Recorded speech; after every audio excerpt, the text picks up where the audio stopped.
Criminal cops being interrogated. First up, the case of Officer Matthew Boynton, whose privileged life as the popular grandson of the county sheriff came crashing down when a mysterious gym bag showed up at the police station. Unzip it. Let's just come down. This is Will Sanders, and in this clip, he's speaking to Griffin, Georgia investigators about a bag. Not just any bag, but a bag that belonged to Jessica Boynton and was stuffed full of dozens of her personal items. But what makes this bag so important is the events preceding to its disappearance. Let's go back in time to about 2015.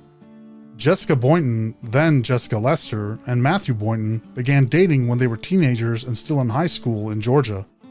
Matthew was well known, involved in sports, and the grandson of the county sheriff. Jessica's youth was much less glamorous. She was abandoned at the age of 3 and raised by her grandparents. Jessica fell in love quickly, seeing Matthew as her savior from an otherwise tragic life, and Matthew was quick to take advantage of the situation. Jessica became pregnant at just 16 years old, and with her grandparents' blessing, Matthew and Jessica moved into an apartment. Almost as soon as the ink dried on their new apartment lease, Matthew shifted from being a dream come true to a real-life nightmare. He became overbearing and controlling, cutting off her contact with her family. He would have sole access to all credit and debit cards, and would even take the keys to their truck while working in a patrol vehicle. Jessica was a prisoner in her own home, and seeking to regain some control over her life, Jessica had an affair which resulted in another pregnancy. Matt would, uncharacteristically, raise the child as his own, and they would even get married only some months later. Much more characteristically, Matthew began his own affair less than 6 months after getting married, which Matthew made no attempt at hiding. The relationship would disintegrate quickly, and Jessica would ask Matthew for a divorce. Sometime later, the couple got into an argument at a nearby Walmart and returned home. About 30 minutes later, gunshots were heard. A neighbor went to the window where she saw Matthew quickly get in his truck and leave the house. Matthew met with another officer at a local Waffle House, and during that time he received a message from Jessica where she seemingly told Matthew her intent to end her own life. Matthew sent a text to his mistress and then called for emergency services while rushing home. Jessica was found in a closet with multiple gunshot wounds to her head. The event was first labeled as suicide, but defying all odds, Jessica miraculously survived. There was a short investigation filled to the brim with inconsistencies and obvious cover-ups, which would ultimately result in Matthew walking away from the incident scot-free, and with Jessica losing custody of her children. The case seemed to be closed, and life moved on, except that Matthew would get involved with another woman sometime later who discovered a bag of Jessica's belongings. The exact same belongings that Matthew said he was no longer in possession of in a sworn statement. Griffin investigators needed to speak to Matthew again. The house of cards that had been built over the years were coming down now. This is the interrogation of Matthew Boynton.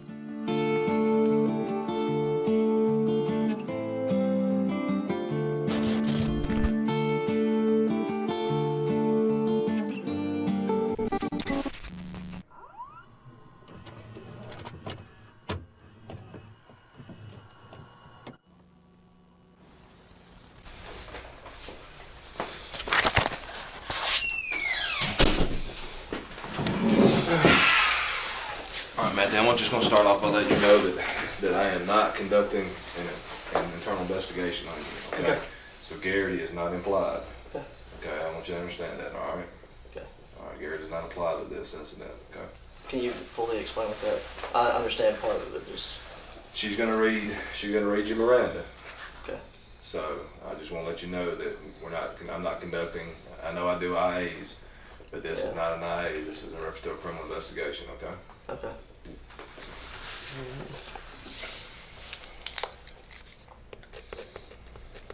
What's that in reference to? It's in reference to, you remember the statement you wrote me about Jessica saying you took items from the house? Yeah, the computer. Yeah. That's what it's going to be in reference to. Okay. Nepotism is the practice among those with power or influence of favoring relatives or friends, especially by giving them jobs. Nepotism runs deep within the Griffin Police Department. The detective starts out immediately by letting Boynton know that this is not related to any internal affair or IA investigation. As we will see, Griffin police are fast to protect their own, and sometimes even at the cost of a thorough investigation. Remember, Boynton is the grandson of the sheriff. The ethics of this interrogation should be immediately called into question, but simultaneously should be of no surprise to any outsider. If you want to talk to us, just sign right there.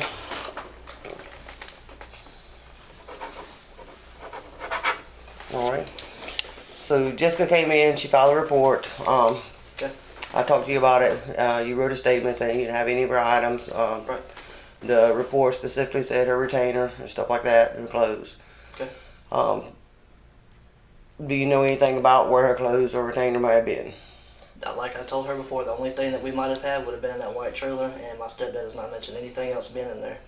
And we gave everything back that we had, because she had put some stuff in like it's like a little foot chase thing. Mm-hmm. You open it up, it's got 2 little boxes. I think we used to use it for like diapers and stuff now, but I mean, everything that she had that I knew of was gone.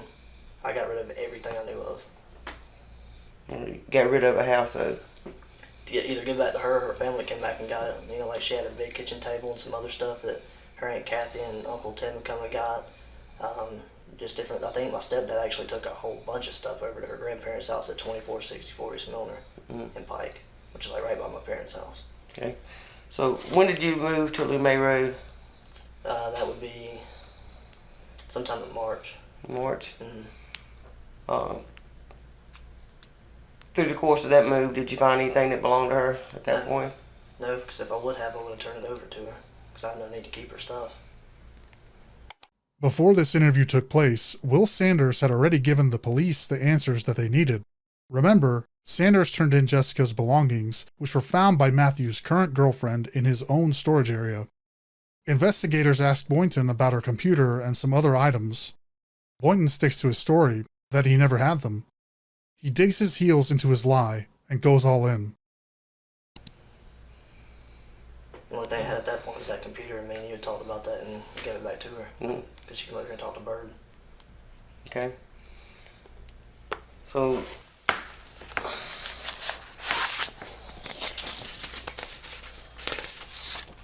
you recognize that bag? Yeah, it's that bag that Jessica let me use to put all my gym stuff in when we used to be together. Okay. So when's the last time you saw that bag? It's been a long time. Like I said, when I used to work out at, there's 2 gyms in Thomaston. I don't remember the name of it. I used that one, and I had a gray Nike bag I used to work out in. So I interchanged my stuff like protein drinks, powder shakes like pre-workout, workout shorts, pants, shoes, whatever. I'd put it in that bag or my Nike bag. Matthew confirms that, yes, the bag is familiar to him. He references it as something that Jessica used and may have been used as a gym bag, but he hasn't known of its whereabouts in a long time. It could have been in a storage shed, he says, obviously still unaware that his lies that he's propped up over the years have been dismantled well before this interview began. Take note that Matthew's demeanor has not wavered since the beginning. He has remained with his arms in front of him, relaxed, with his fingers intertwined. Soon we will see a drastic shift in his posture as he realizes that he's been caught not just in a lie, but a lie that will completely change his life. So when's the last time you saw that bag?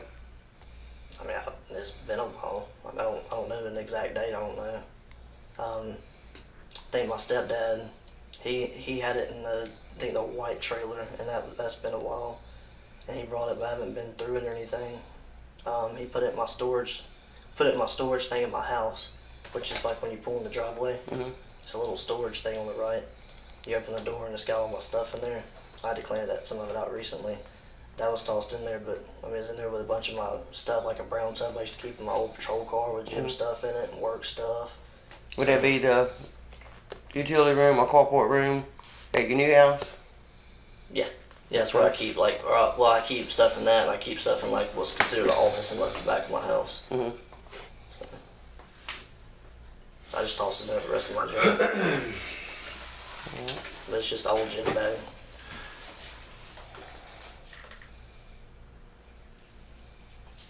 All right, Matthew.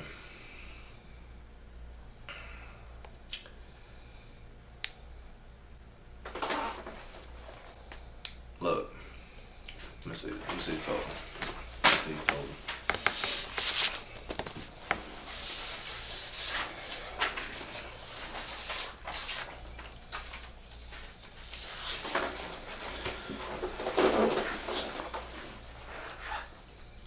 known you a long time. Yes, sir.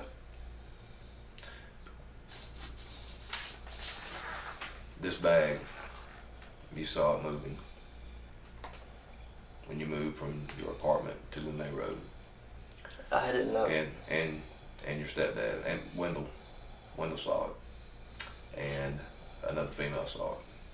All right. Okay. At the house, in the apartments, yes or no? When you moved from the apartment. When I moved, like I said, I had all my stuff in the white trailer. Matthew, that's not what I'm asking you. When y'all were in the process of moving, and you moved into the house that you're at now, your residence, did you or did you not see this bag? Yes, sir. It was in my storage room in the garage. All right. Now, why would I be holding a picture of this bag? I guess because Jessica brought it into you. Why would Jessica have it if you had it at your house? I don't know. I guess somebody got it from my garage and my shed. Who would have gotten it? There's a couple of people. Okay. I don't know All right. exactly who. Detective Hayes is having a difficult time confronting Boynton about the facts at hand.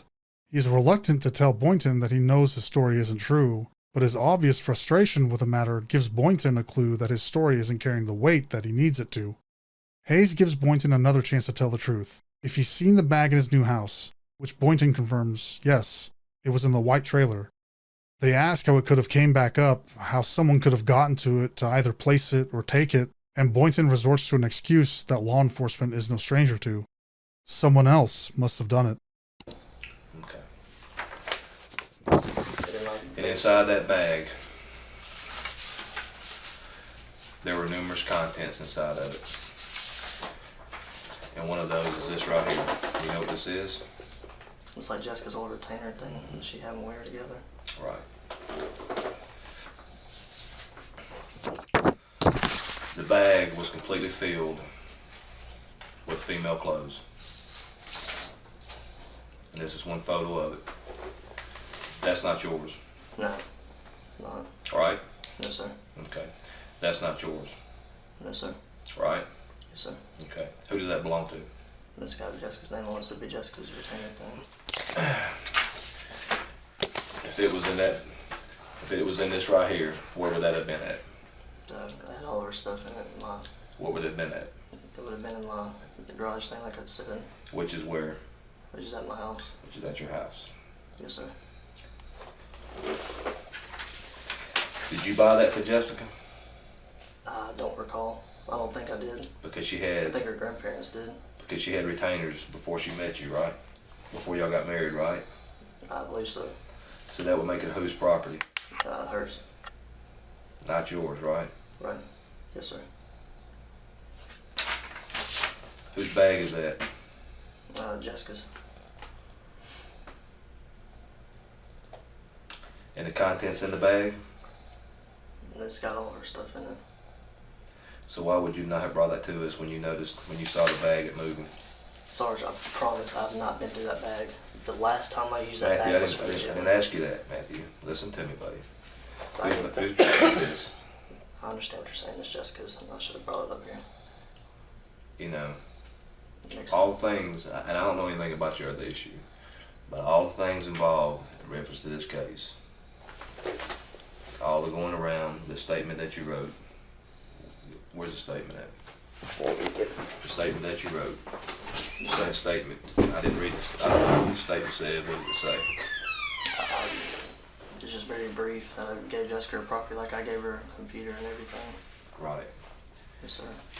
Whose is this bag? It's Jessica's.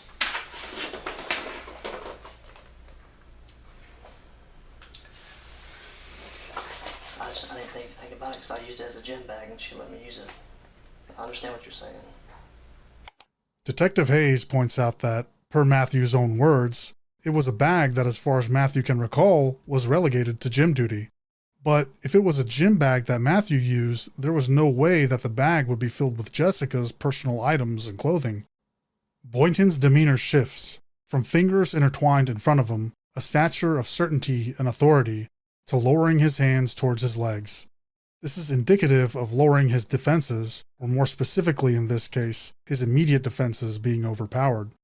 Boynton knows that he's in trouble. Big trouble. But is hoping something or someone can still keep this under wraps. Matthew, a police officer. Yes, sir.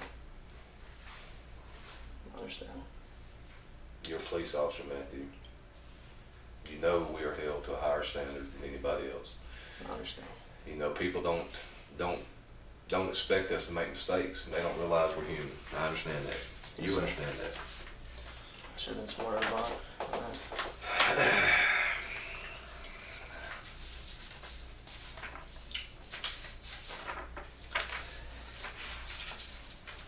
You work out a lot, don't you? You stay in shape. Try You're in to. good shape, right? Try to.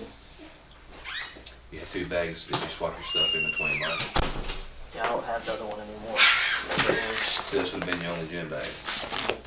So how would you not know the contents of the bag? If this was your gym bag, man. I have no excuse. Like you said, I should have thought about it and brought it up here. That's like having 2 cars. Yes, sir. If you use 2 cars and you get in the other one and it's out of gas, do you not know it's out of gas? You're right. Because you use 2 cars, right? Yes, sir. If you were using this, being slap full, when I say it was slap full, I mean it was, I want to say, just a guess, of probably 30 or 40 articles of clothing in it. You would have known. I mean, it almost looked like when whoever packed this bag had packed this bag to move. Yes, sir.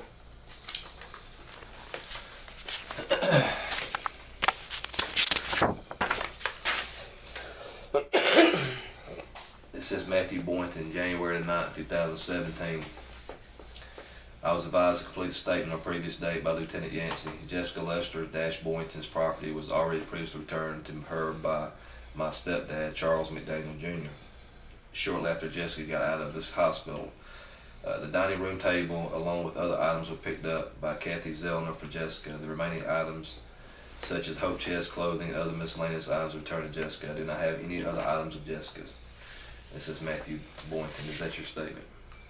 Yes, sir.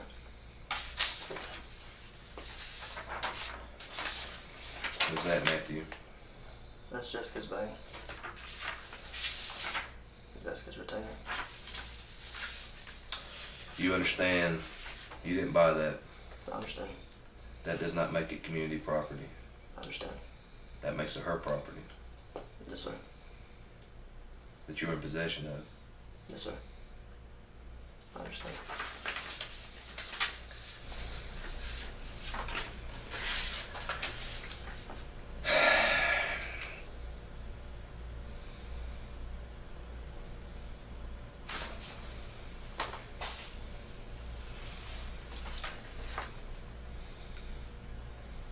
The bag was turned into us. We have possession of the bag. Yes, sir. We have evidence that says it came out of your storage room. Is that true? Yes, sir. Is there anything you'd like to say? No, sir. I said I was just done with my part script. Do you believe that statement to be accurate and true? Not now. Did you believe it then? No, sir. Detective Hayes is in a position that's even worse than before. He now has to deal with Boynton as not only a suspect, but a suspect who is a uniformed officer, who is most likely guilty of a crime, who has unwaveringly lied to the police, and who is the grandson of the sheriff. Detective Hayes knows that regardless of the outcome now, his career has most likely been jeopardized. Matthew Boynton's actions have now seemingly directly affected Detective Hayes. Boynton admits for the first time the origins of the bag, that it came from his storage room.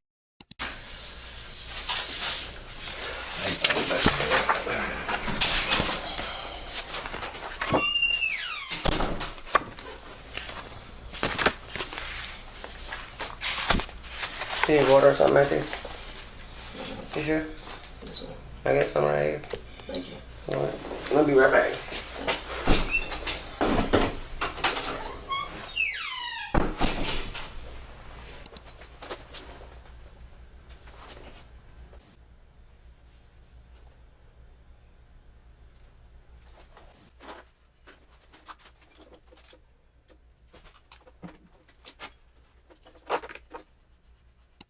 While Detective Hayes is smoking a cigarette and pondering the predicament everyone is now in, Boynton begins to remove his gear, seemingly knowing that the end result would be his termination as a Griffin police officer.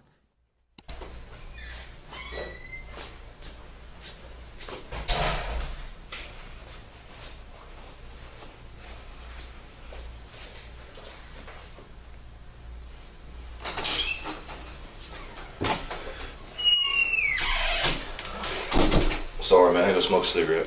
You're good. Man, I'm walking around outside. Why would you say you didn't have the damn bag when you had it? You know you can't give a sworn statement and lie on it. I know, Sarge. Why would you do that, Matthew? It was a bag, man. It wasn't. It's not like it was. Talk to me, man. I mean, help me understand. Sarge, I swear, I know it's hard to believe, but I didn't think about that bag. Otherwise, I wouldn't have wrote. I said, hold on, LT. I got something. Let me go get it. I swear, I wouldn't have done that because I've got 2 kids, 3 and 1. I wouldn't jeopardize that over a bag. I'm telling you, Sarge, if I would have thought about it then, I would have said something. But you knew you had the bag. Did you not know you had the bag? I'm sorry. My mind's right. I fucked up. I know I didn't. I should have turned it in, but not only because I'm a cop, because I should have, because it was Jessica. Even if she let me use it, It was the right thing to do, man. I'm clear. Yes, sir. Hayes returns confused and angry, with a whirlwind of thoughts and emotions.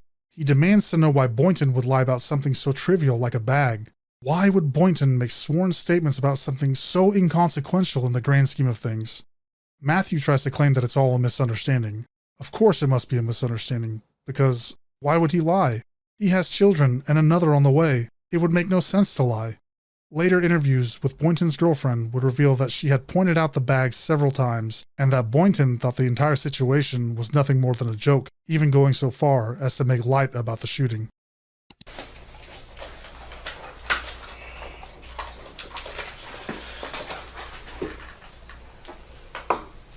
If I would have thought about it then, I wouldn't have messed up and been in this position because of my kids. But why didn't you turn the bag in when you damn moved? I don't know what Because I was thinking. I don't know what I was thinking then. Did you think you was gonna get in trouble if you turned it in late? I guess. I don't know what I was going through in my mind. What do you think should happen now?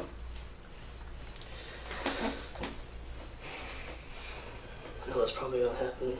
No, that's not what I asked you. So what do you think should happen? I just was my kids, man. My kids are fucking daddy's boys, man. If I would have thought about it, I would have done it. Of all the stuff that you see about you, you know if you were in possession of something that belonged to her, you know you could have brought it to me. You know I'm going to do the right thing, you know I have to do the right thing. I would have took care of it. I would have gotten the bag back to her. But when you knew you had the bag and you didn't do anything about it, man, you put me in a situation where I don't have any other choice. I'm clear.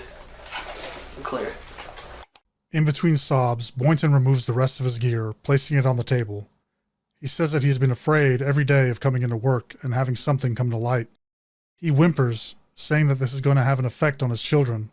Hayes says something which is reminiscent of the nepotism that we've discussed, that if he would have came to him with the bag and the information, he could have made it all go away, or at least framed it in a way to where it would go away. If Boynton would have taken some responsibility and tried to close that chapter, maybe, just maybe, Hayes could have helped him with a way out. But he didn't, and now Hayes and the rest of the department has been forced into a corner. There's no excuse for it. Here. I know it's got that on there. I know. It's so hard, like, I love working here. I know you do. And I asked you, I was so scared to come to work every day. Why? Because every time I did, it was always 11:79 or 10:22 to 42 come up here. And it's always something. I don't know, maybe I thought if I brought it up here I was going to get fired and whatever, man. I don't know. I'm so young and stupid. But Matthew, you know doing the right thing regardless, it doesn't matter. If you do the right thing, you can live with yourself. 9 times out of 10, I do. I mean, that's the way I was raised. But you know that. You know that you have to do the right thing. And when you found, even if you found the bag, you should have said, hey LT, hey SAR, hey whoever, I got something, man. Stop for a minute and talk to me. I don't know what I was thinking then. I don't know if it's because I was scared. I mean, I told you, I come to work every day scared now. There's no excuse. I'm not trying to make one for myself.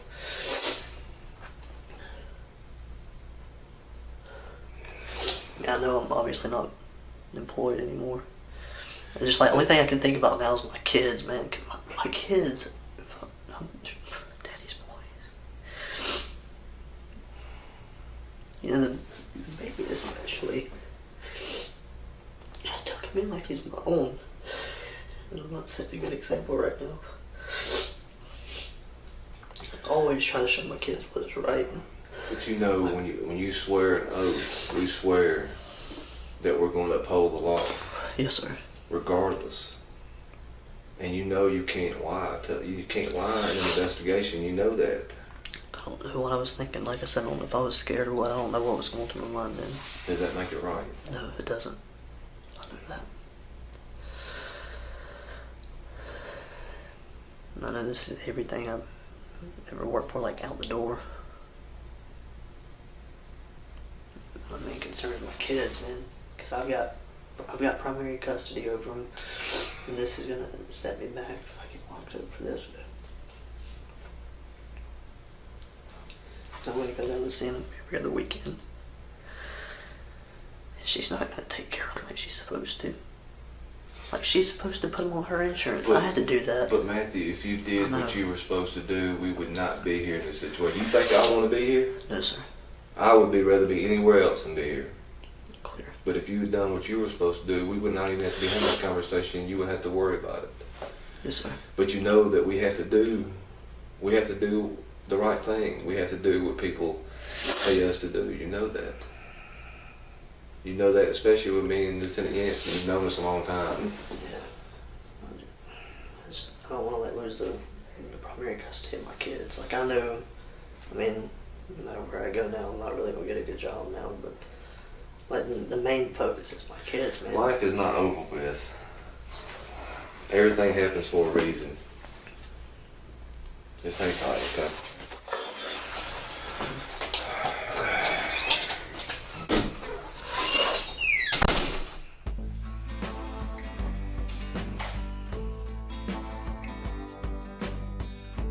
Even in Matthew's final moments as a Griffin police officer, he's given freedoms that no other suspect would. Handling his gear, checking his phone. Even though Boynton has accepted that his career with the department is effectively over, the preferential treatment he received and still receives is glaring. Matthew Boynton would walk free on the attempted murder of Jessica Boynton due to the mishandling of the case by the Griffin Police Department, and the seemingly trivial win over getting her belongings back and Matthew destroying his career would be all that Jessica would get. After Jessica's recovery, she lost custody of her children. Any evidence supporting the idea that she was a victim was either dismissed or not allowed to be heard. Nepotism, yet again, is the most likely reason behind the truly unjust outcome that Jessica faced. It is almost guaranteed that this was a result of the close ties between Matthew's grandfather, the county sheriff, and the presiding judge. Matthew would claim that he was afraid that Jessica would harm the children and herself, and even though a full psychological examination contradicted this, Jessica was only allowed to see her children for 4 hours a week under the supervision of an armed police officer. Following the aftermath of the events in this video, Matthew Boynton faced 2 felonies, making false statements and violating his oath of office. Shocking to almost nobody, Matthew would not be indicted on either of these charges and was hired in a nearby city just 4 months later. In the summer of 2018, their oldest son said that Matthew was hurting him, to which Jessica responded by informing Child Protective Services. After a year of investigating and examinations by child psychologists, it was advised that the boys have no further contact with their father, Matthew Boynton. As of the time of recording, Jessica still has sole custody of the children and continues to move on with her life, putting the past behind her as best as she can. Matthew will likely never go to trial for the attempted murder of Jessica, and remains an armed police officer to this day. What happens when a good cop goes bad? or rather, when a good cop was never good to begin with. This is a picture of Jaylen Fleer in 2011, a star athlete at the time, showing a promising future in both baseball and football. And this is Jaylen Fleer in 2020 in an interrogation room being confronted with some very serious allegations. How exactly does a man with such an all-American personal history, with a wife and a baby on the way, a new house, and a long career in law enforcement, end up in such a drastically different position, staring down the barrel of over 20 felonies and the end of his life as he knows it? Thanks to a San Diego County Crime Stoppers tip in early April 2020, Chula Vista, California investigators were able to narrow their focus on Fleer, uncovering multiple victims and mountains of evidence along the way. On April 30th, 2020, less than a month after the initial Crime Stoppers tip, detectives pulled Fleer into an interrogation room at the correctional facility he was employed at. It was time to confront him with the laundry list of allegations against him and to see what he had to say. This is the interrogation of Jaylen Fleer.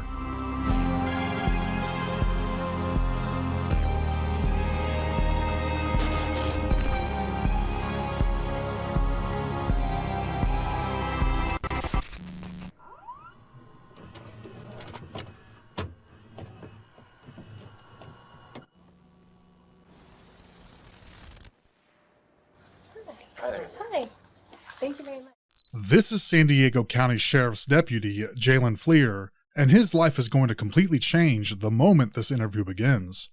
Just 3 weeks prior to this interrogation, an anonymous Crime Stoppers tip was submitted about some of Fleer's off-duty activities, namely his disgustingly inappropriate and very illegal behavior with some local underage girls. We'll be covering the facts and the outcome of this case, but our primary focus will be on his baseline behavior compared to his stress behavior for indicators of deception and guilt. Thanks to 5-0 Patrol for sourcing this footage, and thanks as well to the Behavior Panel for providing portions of the detailed behavioral analysis. Links to both channels are in the description. Interrogations and body language fit hand in hand to one another.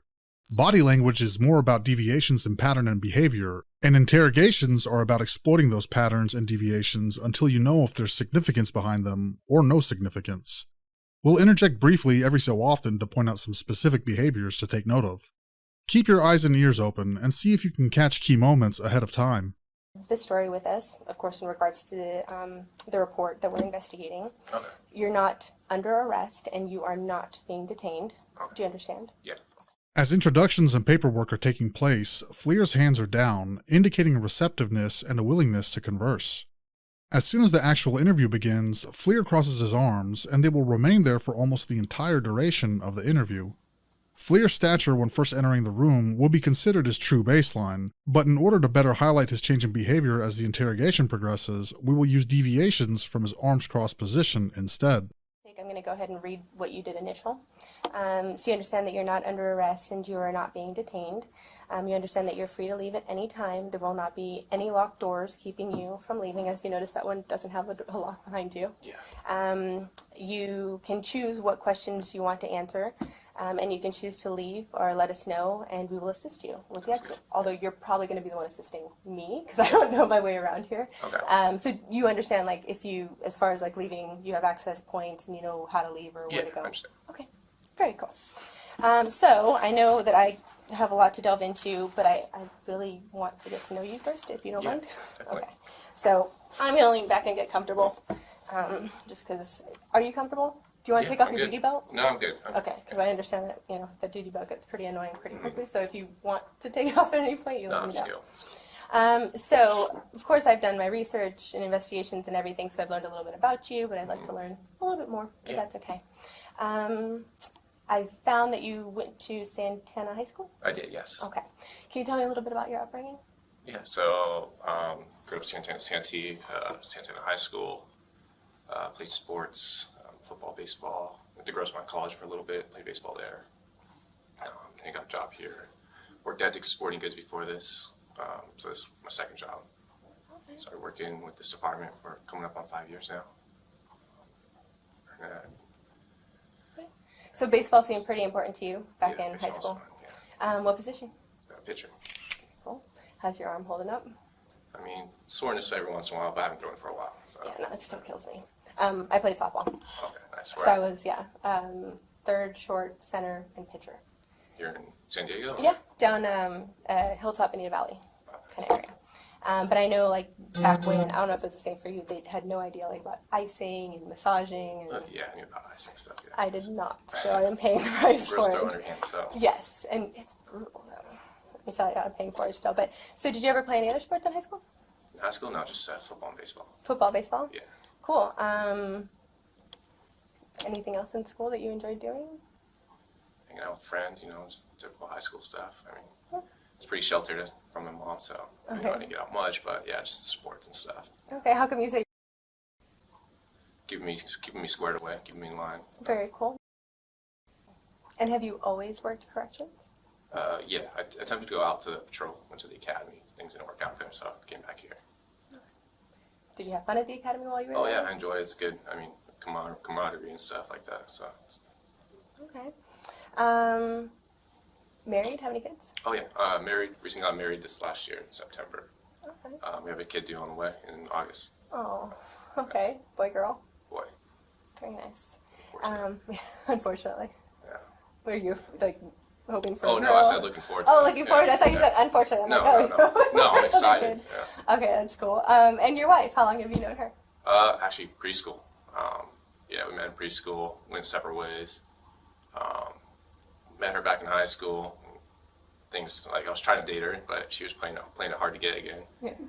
Then college came around, tried again, and actually ran into her in PB like about 3 years ago. Okay. And then yeah, we reconnected then and got married, Smart. had a family, bought a house. It's nice. You don't hear stories that go that far back. So you guys got married just last year, already expecting baby number 1. Yeah. Are you still living in Santee? Yeah. Okay. Where are you living at?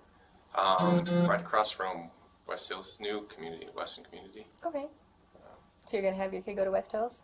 Probably, yeah, over Santana. Are they yeah. viral? Are they Rivals? rivals? Yeah.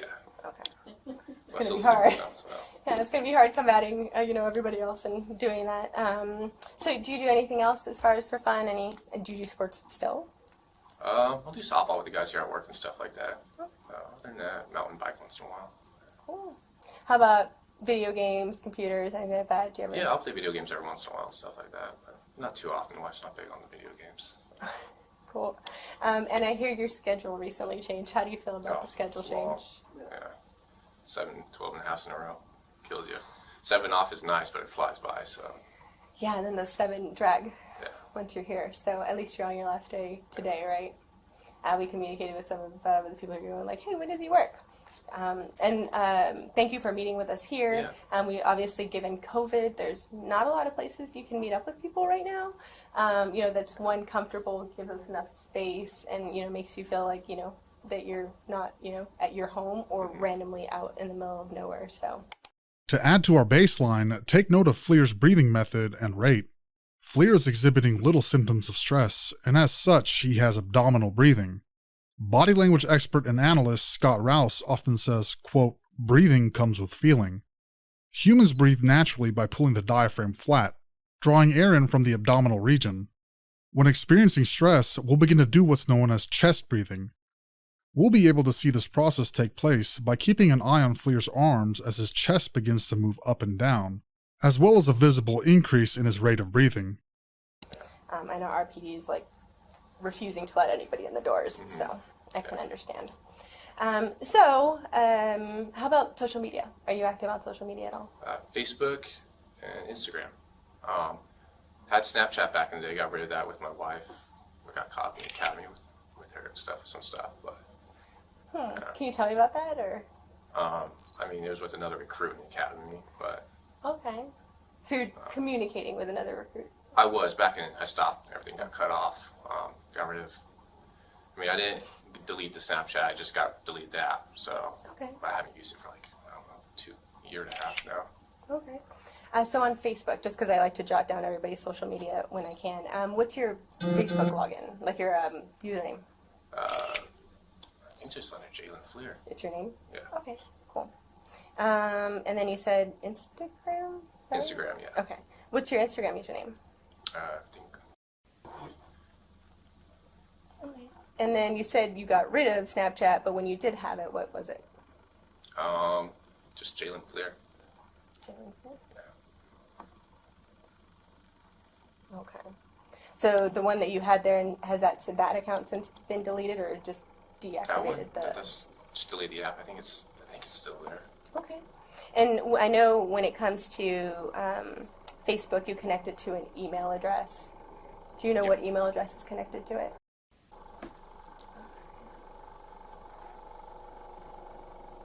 And then your Instagram account, what, same email? I think so, yeah. Okay. And I know sometimes with Snapchat, they'll have you either sign up with a phone number or an email. I believe it's my phone number. Okay. Very cool. So, At this point, Fleer knows that they know something, and chances are he knows exactly what it's about. We can see a moment of internal focus here. His eyes are looking at something, but he's not seeing anything. At this time, take note of Fleer's mouth, his blinking rate and eye movements, and the back and forth swaying in the chair. Before we continue, a quick message from our sponsor, PTS. me, before we kind of... I will ask what this is about. Yeah, so we're looking into some allegations that were made. We're kind of, it started with a Crime Stopper report, so we're just kind of Okay. going from there. We did receive a picture that, when we looked into it, it looks similar to you. So I don't know if Yeah. you can take a look at the picture and just tell me if you've seen this picture before. Oh, I have like 15 million things here. Okay. Pulsating jaw muscles show clenching of the teeth and is a clear indicator of increased stress. It's important to note that showing signs of stress is not an indicator of guilt, but there is a clear distinction between the stress and pressure one would expect when innocent and when guilty. So this picture right here. Yeah, that's definitely me with the gross one. Okay, so this picture right here, how old were you when it was taken? I don't know, 20? 20? Have you ever used this picture on any social media site? I think it was Snapchat back in the day, yeah. Okay. Alright. Have you ever shared this picture with anybody on Snapchat? Yeah, probably with my wife, to be honest. I mean, obviously I talked to other girls back in the day too, but I can't remember right Okay. off the head. If you had to guesstimate how many times you may have shared the photo, how many times? That one, maybe just a couple times, once or twice. Okay, so definitely to your wife. Yeah. Okay, so you've used that photo for your wife, and you were about 20 years old in the photo. You did share it on Snapchat, and then maybe some other girls you were talking to? I mean, yeah, this was a long time ago, so I don't really remember who it was. Okay. Have you ever posted it as like your profile photo, or No, that one. ever No. posted on Instagram? Oh, I forgot to ask you, are your accounts, is your Instagram and your Facebook, are they private? When recalling factual information, Fleer looks to his upper left. This is known as eye accessing. It's a subconscious behavior that we do when trying to access information that we know but is not immediately recallable. Fleer's eye access behavior is almost always up and to his left. They are. Okay, and I know Snapchat is all private, right? I mean, you have to add somebody. Yeah, I believe I had to. Yeah. You can't Yeah, just, request a friend. yeah, you can't just be anyone. So that one's at least a little bit better, where it's like you have to actively search for somebody, right? Fleer is now showing external indicators of stress-induced mouth wetting, lip licking and retraction, as well as lip and mouth compression. Okay, so you in the photo, and is that a gross font? Is that gross font? Yeah, it's emblem? gross font. Okay, cool. That makes it very easy. So as far as like the picture, so this photo came up in connection with some allegations about you communicating with a younger female on Snapchat. Okay. Have you ever communicated with any females that we've already recognized that yes you have with Yeah, your wife, recruit so. from the past? Is there anyone else you've communicated with on Snapchat? I mean, back then, no, just close friends and coworkers and stuff like that. Anyone recently? No. Is there any reason why your phone number and email might be linked to a different Snapchat account? Another one? No. I never had another one. Just the Jaylen Fleer one. Okay, so that phone number and email wouldn't be attached to No. any other account. Okay. All right. And your schedule. I know that you work every 7 days on and 7 days off. What is your wife's schedule? She's every Friday, Saturday off, day shift, so typical 9 to 5. Okay, so she works 9 to 5 and you work like the complete opposite schedule? Depends. Every 3 months we rotate days and nights. Okay. And how long have you been on nights now? Nights now, probably a little over a month now, a month and a half. Okay. All right. Can I ask, is this something I should have lawyers on? So right now, and I'll go over the Bahila with you, we're investigating allegations that were made that you were communicating with a younger female on Snapchat and potentially some material might have been shared. Okay. Some photos, some images, stuff like that. So we, of course, want to be able to... We can now see Fleer move from abdominal breathing to chest breathing, the first solid nonverbal sign of stress and pressure. Fleer is a trained officer and will actively try to retain his composure and to stay calm, but his biological instincts and reactions to stress are something that he cannot control. His blinking rate will begin to fluctuate now, and he'll have eye lock with the detectives when looking directly at them. This is partially because his instinct is to keep his eyes on the threat, the detective with the allegations, while stress hormones will lower the blink rate in order to not miss anything. Hear what happened from your side, if that in fact did occur, or if it didn't occur, we want to obviously Everyone that I determine talked to, was about my age, I remember. Okay. So who have you talked to? My wife. This was back then when I had Tinder. Fleer gestures with his hand when he brings Tinder back into the conversation. Having his hand out towards the detective with the palm facing up can be interpreted as Fleer offering the detectives a potential source of the picture's origin. So I did meet people on Tinder and stuff. Everyone should have been older than that to know of because Tinder's 18 and up. Okay. Did you ever meet up with anyone that you met on Tinder? On Tinder? My ex-girlfriend, yeah. And we dated for like 3 years. Okay. What's your ex-girlfriend's name? So you met her on Tinder, but you dated for 3 years after Tinder? So I met her on Tinder in college when I was playing baseball and we dated for about 3 years. Well, you clearly don't know the... Fleer now displays his first signs of mouth grooming, which is another indicator of stress. However, this could be due to excessive lip wetting, but mouth grooming is indeed a behavioral exhibition of stress. Fleer's hands are now visible, grasping at his abdominal region. This is a common behavior for self-comfort, but look closely. His other arm doesn't match. This is an indicator that he's experiencing an internal struggle between being stressed and trying to look how you're supposed to look if you're innocent. Concept of Tinder. I was on Tinder long, yeah. Okay, so how old were you then when you dated her? Oh, shoot. Maybe like 20. About 20 or yeah. And how old was she? Same age. She was my age, yeah. Okay. So, yes, on Tinder, when you were on Tinder, and forgive me, I'm not very well versed on Tinder, do you have a username there as well? Shoot, I can't remember. It might have just been Jaylen or Jay. Jaylen or something like that. Okay. So J-A-Y? Yeah, probably Jaylen, to be honest. J-A-Y-L-E-N. Do you ever go by Jay? Friends call me Jay once in a while. All right. Okay, so Tinder, Snapchat, Instagram, Facebook, any other social media sites that you've delved into or used? No, other social. Okay. All right. Of course, we've spoken to, obviously the other parties involved and kind of gotten some of the information. And so the reason why this particular photo was kind of brought up is because this photo was sent to this female, which is why I wonder if this photo would be in anyone else's hands. For someone being younger, no, it wasn't anyone I sent younger.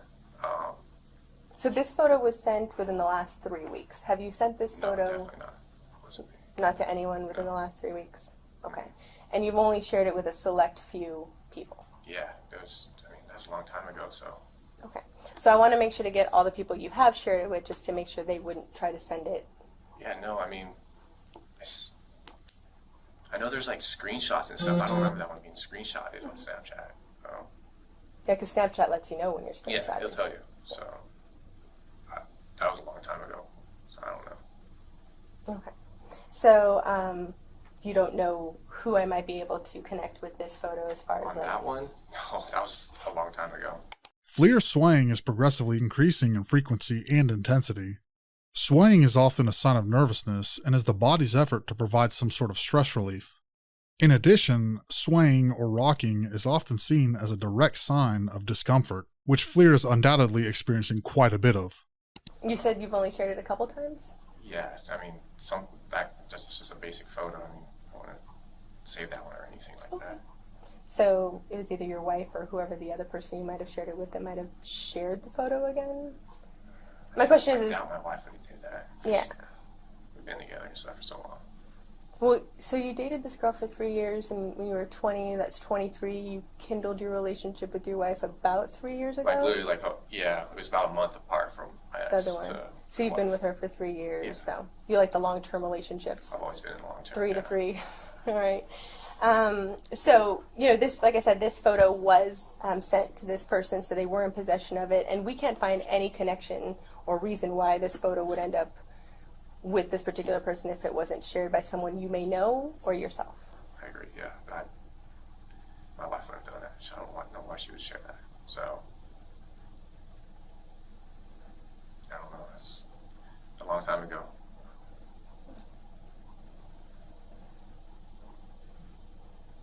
My ex, it was a bad breakup with my ex, but she wouldn't have saved something like that either. So, I mean, I don't know who would have.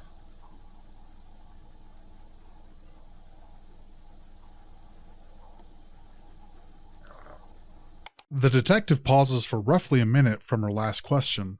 If you've paid attention to her speech and demeanor throughout the interrogation, it might seem as if they're unskilled or asking the wrong questions.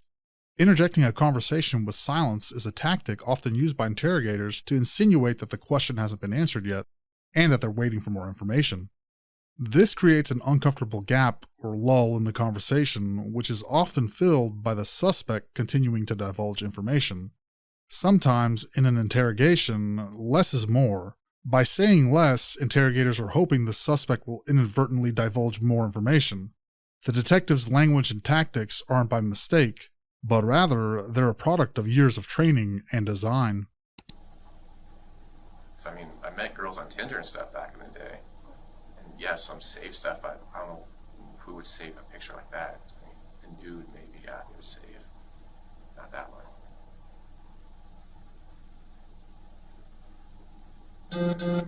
And there's nothing wrong with this photo, right? It's just No, you. I agree. I don't know how it would get in the hands of a younger person. Okay. There were also some conversations that were exchanged between you and this person. Me? Mm-hmm. Okay. I didn't talk to anybody younger though. Not on Snapchat?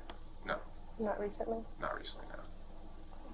Fleer says, "I haven't talked to anybody younger on Snapchat," and the detective responds with, "Not recently?" Fleer answers, "Not recently, no." This is known as an accidental denial. His defensive strategy and the overall desire to deny trips him up into accidentally denying that he hasn't spoken to someone younger, quote, recently, which indicates that at some point he has spoken to someone younger. Recently is a subjective descriptor. Recently can be 1 year or 1 day, depending on the perspective or preferences of a person. Fleer's "not recently" response inadvertently implies guilt, or at the very minimum, implies that he has indeed spoken to someone younger on Snapchat. Now, you said all of your social media accounts are private, right? Yeah. And I know you're a law enforcement officer, so I know that you've also taken the time to make your plates confidential. I mean, back in the day, I Yeah. don't think my current ones are though. I mean, obviously I ran your plates. Okay. So you're still driving the Ford Fusion. Yeah, And is it black or gray? it's great. Okay. And you got tinted windows on it still? Yeah. And so, when it comes to the photo, I really want to understand why this person would be in possession of the photo. But the only one who could really help me with that is you. Yeah. No, I couldn't tell you that. I don't know. No. Well, along with the photo came some additional information about your personal life. Okay. And based on some of the information you shared with me today, it seems to add up. Okay. So is there any reason why the person would say they're you and share your information? Sounds like it'd be someone that knows me then, obviously. I don't know who. I don't have any enemies that would be doing something like that. Can I ask what information was shared? What they They know? We know that you're a baseball player. Yeah. I mean, a lot of people know that. Yeah. Oh. So that information was kind of shared. Okay. Your work schedule. It's been 5 years now I've worked here. Specifically the transition to 7 days on, 7 days off. Really? Fleer is once again eye-accessing, but this time his attempt at deception is undeniable. He goes completely against his previously indicated pattern of up and to his left, and at this moment, he looks down and to his right. Remember, body language is about deviations in pattern. Fleer's eye-accessing patterns have changed completely with the response he has given. I haven't shared anything like that recently. So I couldn't tell you who that would be.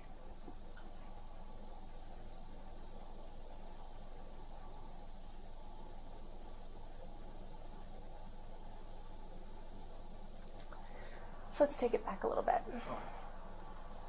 You said you played football in high school, right? What position did you play? I was a defensive end. Defensive end. Did you have the same jersey the whole time you played? My last 2 years were, 82, and then first 2 years changed up.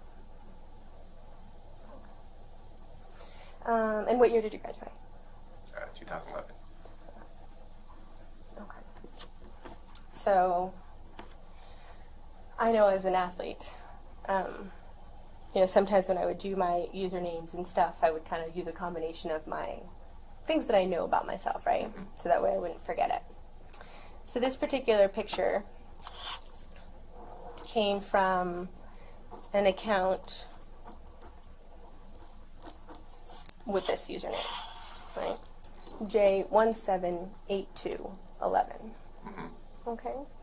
And I recognize that your jersey name in college was 17. Yes, it was. And then high school was 82, and it was 11. In 2011? I never had 11. No, as far as you graduated in 2011. I did, yeah. Mm-hmm. And it goes by Jay, and it is a Snapchat account that has some links to you. Okay. Okay. Jay, I'll be very honest, I want to know the truth. Yeah, no, I never even heard of that account. Okay. Fleer drops his arms as it's becoming more and more aware that he will not be escaping the scrutiny. Switching from crossed arms and leaning back to having his arms uncrossed and leaning forward indicates that Fleer is listening very, very carefully and is likely attempting to think of answers ahead of time, especially ones that will not implicate him any further. Have you ever shared any images of your penis with anyone? Yeah. Okay. And how many times would you say you've done that? A lot. Can you kind of explain that a little bit more to me? I mean, my wife, my ex-girlfriend, back in the day, Tinder and stuff, yeah. I mean, I'm sure you know how Tinder is. High school, even, junior high, I did. Did you ever share any videos of you having sex with anyone? With anyone? No. I've always had personal videos of me and my wife. That was it. And my ex actually had one, but... What does your ex look like? She's blonde. She's blonde? Okay. So you've never shared any videos? No, I have not, no. Just still shots? Yeah. Can you, I know this is kind of personal, so let me know if you get uncomfortable at all. Can you tell me what some of those images look like? Video I had, I used toys. It's awkward, but yeah, I used toys on my wife and stuff. Okay. Can you explain the toys? It's She's your wife, right? Yeah. It's your wife, it's intimate, we Sounds totally get this, yeah. Dildos, a vibrator. That's really it. That's all I had. Okay. You and your wife haven't been in that house too long, right? When did you guys move in? About a year and a half ago. Okay. And you guys, how many bedrooms are in the house? 4. 4. Do you guys live with anyone else? No. Okay. Do you guys have a master bedroom? We do, yeah. Alright. Can you tell me about your master bedroom? It's,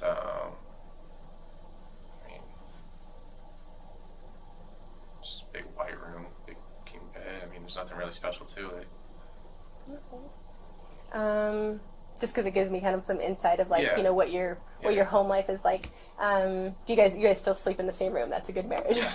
I say that because people have been married a long time. Obviously, we come into contact with a lot of them. Do you guys have a TV in your room? We do, yeah. Okay. What kind of a TV? Just a Samsung TV. Okay. Is it like a large room that has like one of those double door entries? Because I know some of the houses have them. No, it's just a single door. It's a single door. Yeah. Okay. Any dressers or? Yeah, we have one dresser. Can you Actually, just, we have two nightstands and a dresser. okay. Can you describe the dresser to me? Yeah, it's like a tannish brown, I guess. Okay. Is it newer? Somewhat, yeah, quite a bit. Because you never know, like sometimes when people move in, they have like that chic style look or like the modern look. So it just helps me to get an idea of what home life is like. It must be hard for you guys though, because your schedules are complete opposite. Yeah, I mean, we still see each other at the end of the day. Here, So going back, and I'll give you a little bit more information, then I'll let you chat for a little bit. I don't like chatting a lot, so I already feel like I chat too much. So when it comes to the Crime Stopper that we're investigating and the Snapchat account, and of course your phone number and everything in connection with it, and some of the combinations of numbers and everything there, you can understand why obviously we have a growing concern. It's weird. And of course your picture's attached to it, Yeah. right? Which is even more like either someone's. Can I ask what you said? You got new ones too. There were images that were shared, yes, that Can I ask? I'm sure you got them here. Can I ask to see what they are? you want to see the picture? Yeah, so I can get an idea. Do you have anything not to? Yeah. So I don't actually have a clear shot of one. Yeah, so I did not Okay, I understand. print out those I wait till I have pictures. a lawyer because I'm uncomfortable with this. This is weird. So Of course, like you definitely have the ability to do that, and of course, you know this is completely voluntary. And so I just don't want to get caught up on something. I work in this career. I don't want to get caught up on something. I fully understand. Yeah. So you can, yes, 100% elect not to speak with us. You are not under arrest at this time. Yeah, I understand. Obviously, given the fact that we're here and the fact that we're speaking to you, I know that your bosses are going to want to speak with you afterwards. Yeah. So we'll go ahead and allow them to speak with you after. Okay. Obviously, since you don't want to talk to us anymore, my partner here may have Well, some. I just wanted to clarify. I have a couple of questions, but Yeah, you go ahead. don't want to answer, or can I ask you the questions? Because you can choose to answer or not answer. So if I ask you a question and you're like, I don't want to answer that, Yeah, you can no, tell me understand. that. Just so that we understand, just based on the admonishment she read you, okay? One of my questions was, I think I missed it, but when was the last time that you had Snapchat? Because I know you said you deleted it, but I didn't hear when you deleted it. I just deleted the app. I deleted that when I was in the academy. In the academy. Yeah. When did you go to the academy? It's like a little over a year ago. A year ago, Yeah. so in 2019? Yeah, right at the beginning of 2019, January. Okay, and then what years did you go to college at Grossmont? 2011 to about 2013, Okay. 14. And then I just want to make sure that we all understand each other. When my partner says a younger female, you Yeah. understand that we mean someone under the age of 18? Yeah, that's obviously why you're here. You understand that? Yeah. Okay. Do you have any siblings? I have a younger sister, yeah. She's 19 right now. 20, sorry. Oh, okay. And then my last question was, when she was asking you about the house and the decorations of your house, in any of your rooms in your house, do you have that new look where they have like the barn door outer rail type thing? It's like a country, I don't know what you would call it. I see it a lot on like those DIY shows. Yes. Do you have those in your I do have house? one, Okay. That was the extent of my questions. Okay. So, do you have any other questions? I mean, can we still ask you questions, or do you want to stop? No, I want to wait because I'm uncomfortable Okay. with this, so Okay. I'll talk later. Okay. So then, you know, I want to thank you for Yeah, even no, taking I the time to speak with me for this long. I can imagine that obviously being confronted with any level of questions can be uncomfortable, so I do appreciate that you've allowed us to speak with you even for this long. Okay, so with the next step, however, I'm going to go ahead and pull some documents here for you. So there are a few steps that we're going to be taking after this. Again, you are not being detained by us or anything, but we are acting on behalf of the court moving forward. Okay. Okay. So I will give you a chance to read through this. This is a search warrant that was granted this afternoon by a judge. Okay. The warrant does allow us to grab some DNA swabs from you, Okay. as well as any mobile devices that might be in your possession or potentially in your locker. Do you have your personal phone with you here? I do have one. Okay. Yeah. Is it inside your locker? It's on my person right now. Okay. So if you want to go ahead and hand it to us, we definitely don't need to go in and grab it from you. Okay. But the search warrant does require that we take it from you. Okay. Okay. Additionally, it does allow us to have access to your vehicle. Okay. Is your vehicle parked here? It's parked a few blocks away. Okay. Do you remember exactly where you It's over across from Cap's Pizza over there. Cap's Pizza? Yeah. And is it like in a parking It's in a parking lot. Okay. Is it like one of those paid parking lots? Yeah. Okay, so Cap's Pizza. Put a note on that. So the warrant does allow for us to also process your vehicle. You guys are gonna take my vehicle? No, we're going to process it here.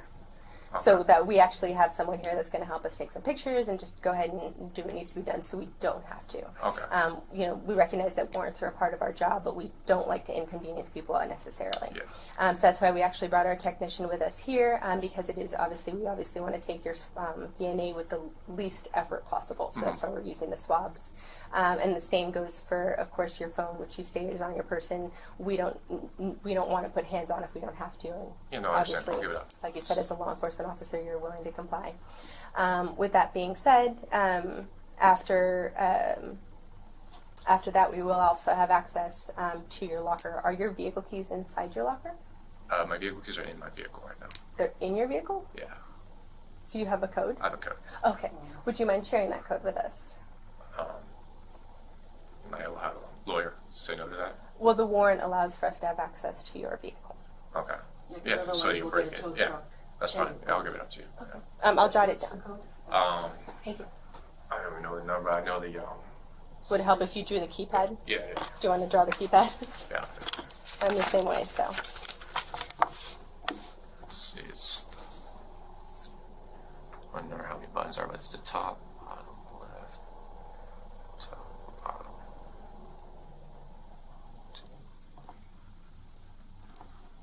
I believe it's that one. Yeah, 1, 2, 3. So 1, it's 2, straight. It's 3, 4, straight 5. down. So 1, 2, 3, then back 2, then down to 5. Okay. So they're just basically. It's so straight is it down. like this? Are the buttons like this? Yeah, there's a few more down, but I don't touch those. The first 3. 1, 2, 3, up. So 1, 2, 3, Then back to 2, and then 3. 2, and then this 3. one. No, 3. 3. Okay. Okay. So 1, 2, 3, 2, 3. Yeah, it should be that one. Yeah. 1, 2, 3, 2, 3. Okay. Wonderful. And just for the warrant that you see here, just verifying, of course, this is your name, this is your date of birth. We recognize that you're approximately 6'4", you look very tall.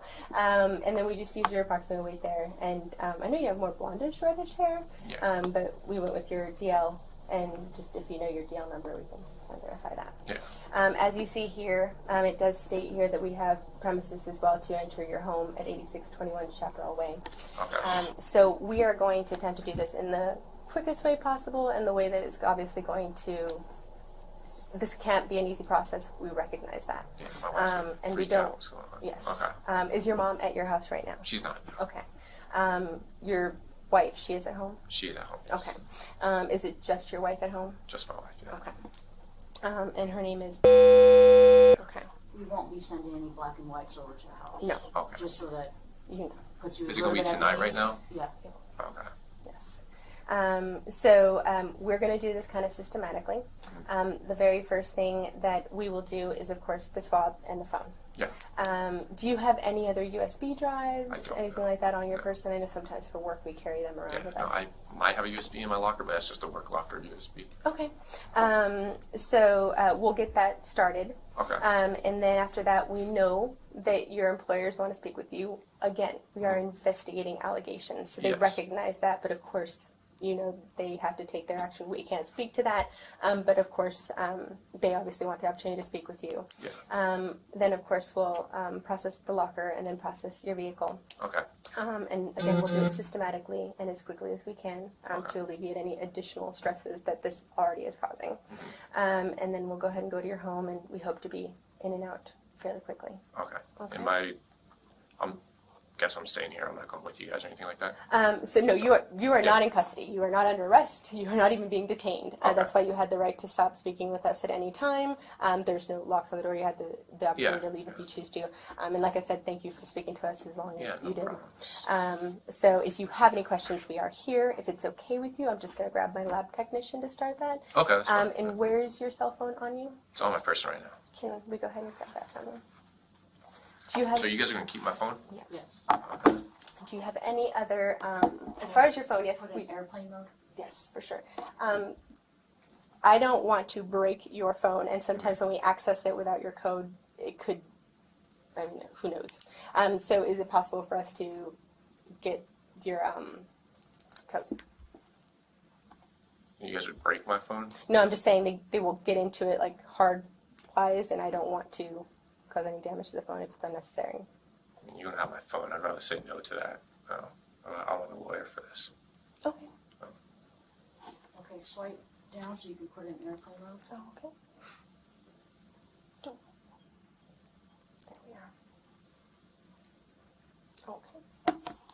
Okay. This is like a battery case? Yeah, it's just an extra battery. Do you want to keep that? Does it come off pretty easily? Yeah, I can take it off for you. Oh, that's all right. Is that an Probably iPhone? take it off. It Yeah, is it's an an iPhone. What kind of iPhone is it? C10 DX. iPhone what? X10. Is it the original or is The it original one in X. the There original we are. X? Okay. Because those don't need to take the battery. And is it updated with the latest iOS, whatever they Should be, sent yeah. out? Everything should be updated. All right. Okay, so do you have any questions as far as the warrant? Because I'm going to bring my lab technician in here so she can go ahead and guide you through it. I don't have any questions. Okay. And I'm going to keep the body worn camera and everything on. That's fine, okay? yeah, I understand. Do you have any other phones, like a department issued cell I do, phone or no. anything like that? No.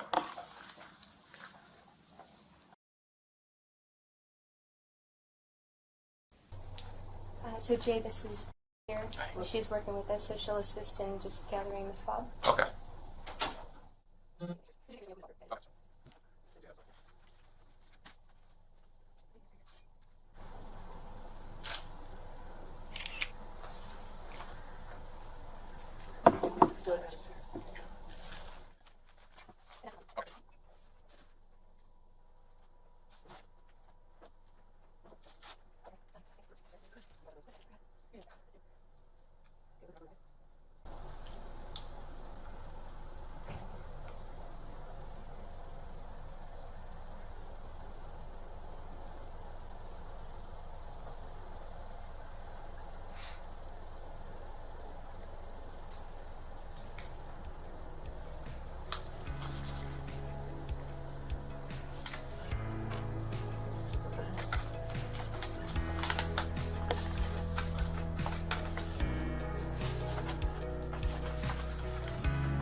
Chula Vista law enforcement gathered mouth swabs and executed their search warrants on Fleer's phone, locker, car, and home.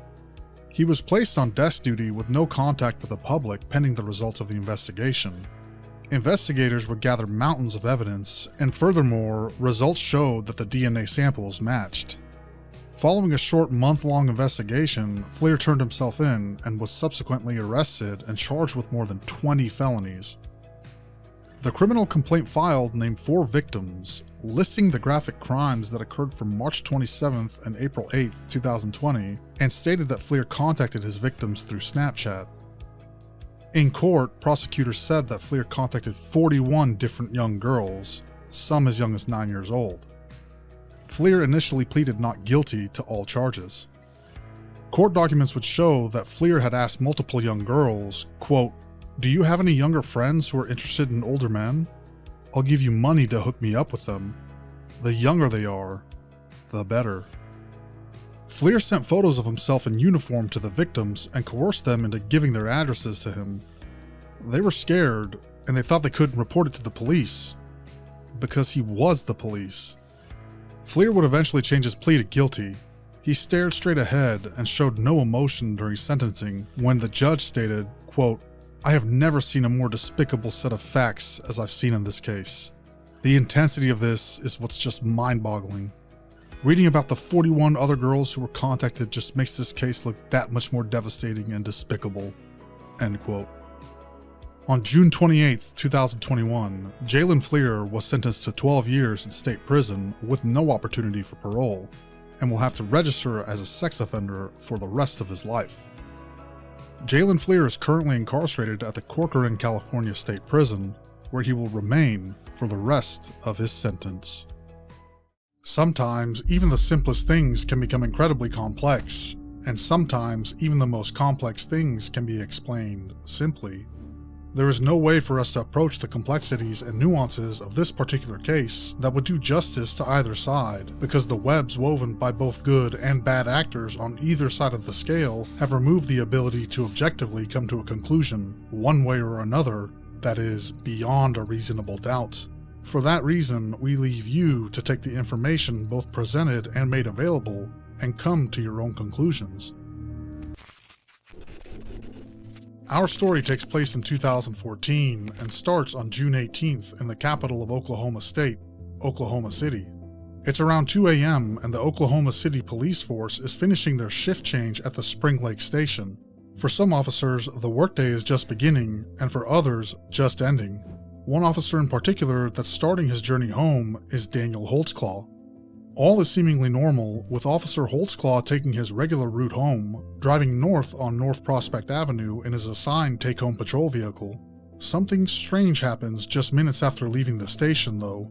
Before crossing Northeast 50th Street, his vehicle's GPS system loses connection, seemingly having lost all power.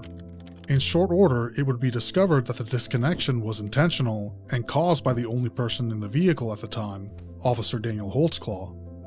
This was a major breach of policy, not only because this removes the ability to locate the department's property and employee, but also for officer safety. Holtzclaw's intentional powering off of the GPS was such an egregious violation that this one action alone raised exponentially more suspicion towards him. Suspicion that, at its roots, was fueled by what would happen just moments later. Even with a disabled locator, there was no question of where Holtzclaw and his now off-the-radar patrol vehicle would end up. On the corner of North Lincoln Boulevard and Northeast 50th Street, only a few blocks from where he had powered off his GPS, Holtzclaw would perform a traffic stop on a red Pontiac Grand Am. The driver was Jenny Liggins, a 57-year-old black woman. Both Liggins and Holtzclaw's statements matched on some basic facts, but they would each recall vastly different experiences and details. Holtzclaw would state that he suspected an intoxicated driver after allegedly witnessing the vehicle swerve as it was approaching the traffic lights at the intersection. The traffic stop lasted roughly 15 minutes, with Holtzclaw stating that he performed standard checks and searches for drugs, weapons, and open alcoholic containers. After confirming that Liggins was not impaired, he releases her without any citation or warning issued, telling her that he will escort her back to her destination. Holtzclaw would continue on Interstate 44 North as Liggins merged onto Interstate 44 West, choosing to abandon the plan of escorting her and opting to go home instead. Upon further questioning about the details of this traffic stop, it was revealed that Holtzclaw did not report the encounter to police dispatch, did not run a records check on Liggins, and even had completely logged off of his computer. All of this was in addition to having disabled the locator in his vehicle. These admitted truths are critically important, especially when comparing the details of Holtzclaw's recollection with Liggins. Excluding departmental policy violations, the interaction between Holtzclaw and Liggins based on Holtzclaw's words seemed to be fairly standard procedure. What did Liggins' timeline include that Holtzclaw's didn't? What happened during that traffic stop that would escalate into having not only the event in question come under scrutiny, but Daniel Holtzclaw as a whole? This is the interrogation of Daniel Holtzclaw.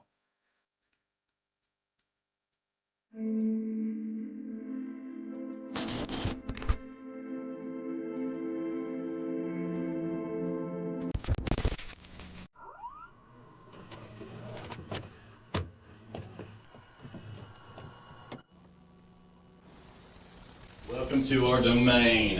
Now, what's your first name? Daniel. Daniel. Okay.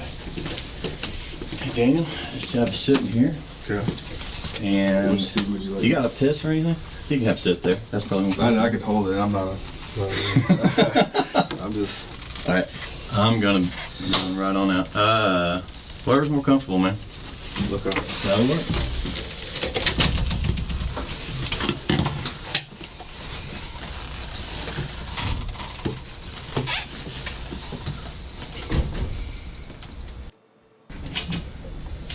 I was gonna say there's a chair.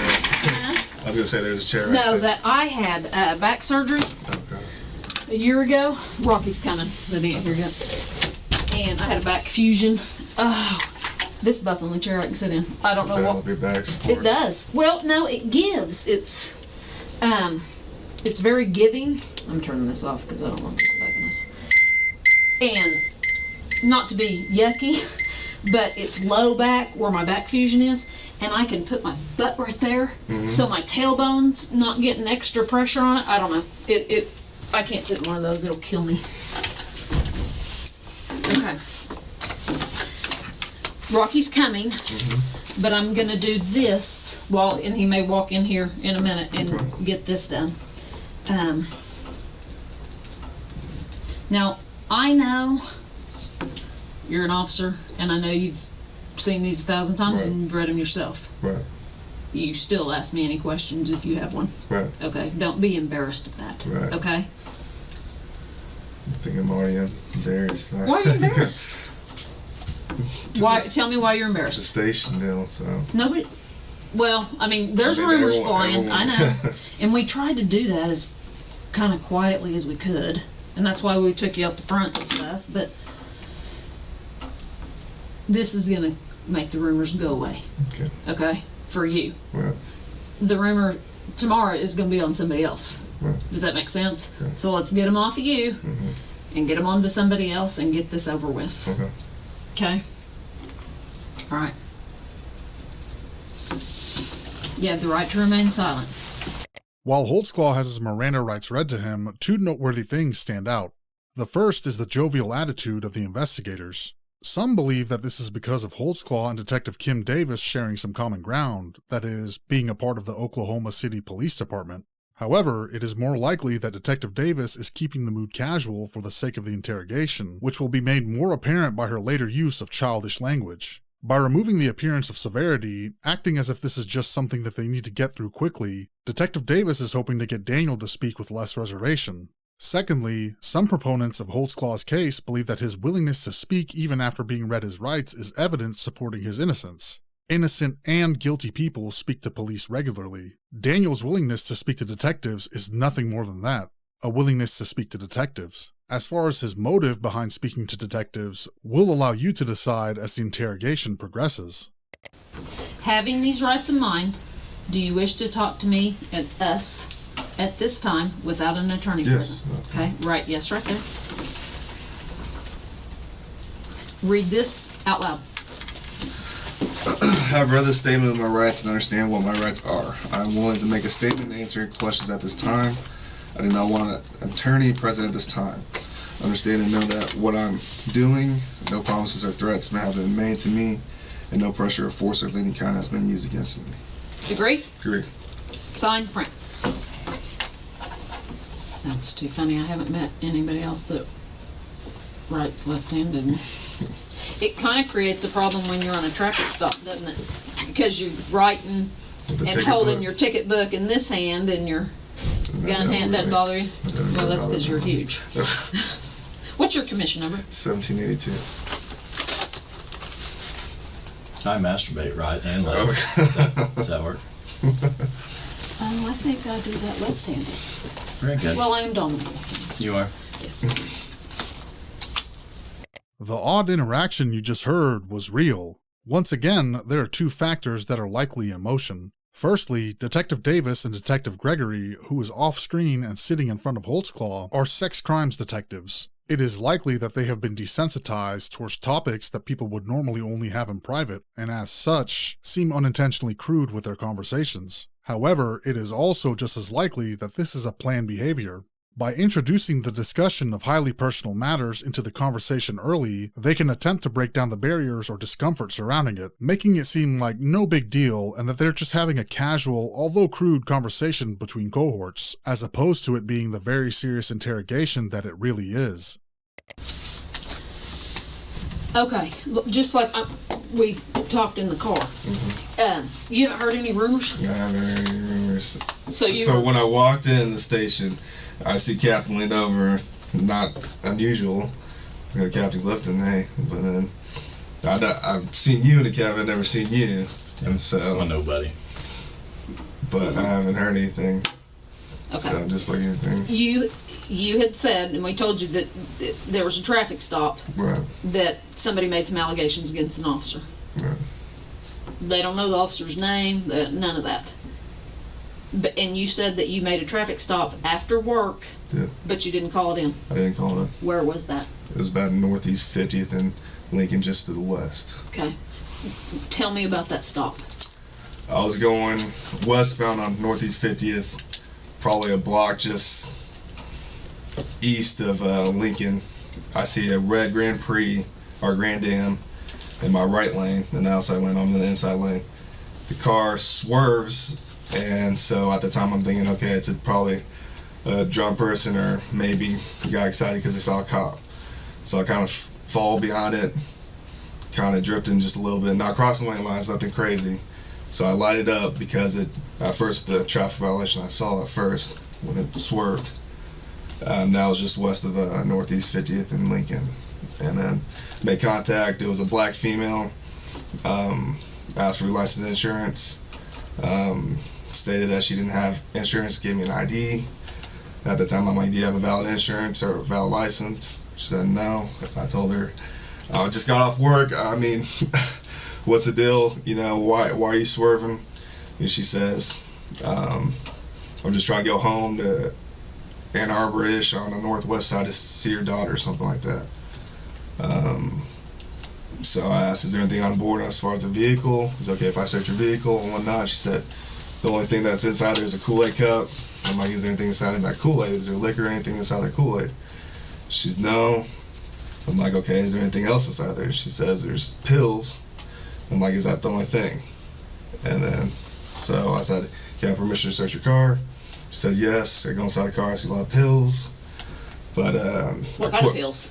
I didn't really. Like scattered pills or in a bottle? She said pills? it was hydrocodone pills, but I just quickly looked at it, and I think I saw her name on the prescription bottle, so I didn't. Oh, so it was a bottle. Right. Okay. There were several bottles in her purse. And then, so at that time, I just returned back to her. It's like, okay, I saw your pills. I didn't see any alcohol. I sniffed the drink, didn't smell any alcohol in the Kool-Aid. I'm like, okay, I'm just off work. I'm tired. Get your license taken care of. Just mine. So she didn't have a driver's license? She didn't have a driver's license, and I was just like, go to DPS, Department of Public Safety on King, get that taken care of, and I cut her loose after that. Okay. Then where'd you go? I went straight home. Okay. Do you remember her name? It was on the prescription. I don't. Okay. Do you make traffic stops normally after work? I don't, but in that case, I saw her swerve and whatnot, so I mean, yeah, I don't. Felt. After I get off work. I know. I mean, people cops say that is have a whatnot to have the vision, whatever. But I felt like I needed to make that traffic stop. Okay. How was she? Was she respectful? Was she? She felt like she was nervous and whatnot, and I'm like, why are you nervous? And she was even crying. I'm like, why are you crying? Why are you nervous? Whatnot? And she's just like, I don't know. I'm just nervous because you're a cop and I got pulled over. I'm like, nothing you have to be nervous about. And I told her, I'm like, I don't really want to take you to jail for no SDL or anything. I just got off work. I'm tired. So with my officer courtesy or whatnot, I said her go get that taken care of tomorrow. Let her on her way. And you don't have to. I'm not going to sit here and go, why didn't you take her to jail less? No, I don't care. Was she drunk? Did you think she was drunk? I think she was. She drank, but I don't think she, with my experience, I don't think she was past the legal limit. Right. So, I mean, and that's what I asked her too, is like, with your pain medicines, the hydrocodone, everyone knows that you drink with that, it maximizes the effects. So I asked her that, she said no. But when she was in the back of my car, when I was in the front car, in the driver's seat, I could smell it off of her, but I don't think she was still past the legal limit. Okay. So you got her out of the car? Yes. Okay. And put her in the back of your car? Yes. Okay. Any problems there? No, she was cooperative. Didn't give me any problems or whatnot. Okay. And then you searched, did you run her through Unit 800? I didn't. You didn't? So, did you run her on your MDT? No, I didn't. All my stuff as far as that, because I didn't even call it in and say it was a traffic stop, my computer was off and everything as well. Did you shut it off? I just shut it off, work? yeah. On the way, on 50th, I turned it off right before the traffic stop, basically. Okay. And where did you pick her up? 50th and what about? 50th and Lincoln, just to the west. But no, where'd you see her swerve, kind of? I'd say a block just to the east of Lincoln and 50th. Okay. She pull over right away? She was in the right lane and the outside lane when I saw her swerve. And so she saw a police car right there, and so she kind of did what everyone does, slow down. Kind of, okay, is he going to pull me over or not? And then I lit her up about 50th and Lincoln, past the intersection to the west. Okay. When you put her in your car, did you pat search her? When I came here, I was like, lift up your shirt. Is there anything on you? Anything as far as your waistband or anything like that? She said no. And then I put her in the vehicle and went from there. Did your hands go on her at all? I backhanded her on as far as the side. Where on her body? Tell me. You backhanded her waist, and the back portion. I didn't touch her butt or anything, but the back portion of the waist. And then she lifted it up like right here, and there's nothing. Did she lift it up like this? No. Okay. So she never went, whoo, nothing, No. exposed her breasts or anything like that? She asked me if I was like, no, it's okay. She asked you? If you want to search me, I'm like, no, it's okay. So she never put her hands on the car and you? No. Okay.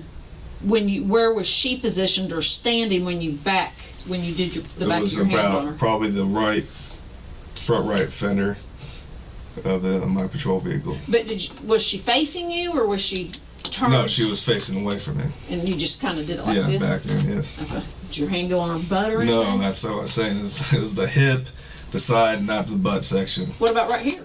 No. You didn't? No, I didn't. They can tuck a gun and right that's here. why I asked to lift it up. Oh, so she just kind of showed you her belly? Right. Okay. Then you talked to her for a little bit. Right. After you searched her, you put her in the back of the car. Right. Then we used to always kind of keep the door open and talk when they're not combative or anything. Did you talk to her and get information then while she was in the back of your car? Right. I talked to her for a little bit, just as far as what's inside the vehicle. Can I have consent to search your vehicle? Is there anything in that Kool-Aid?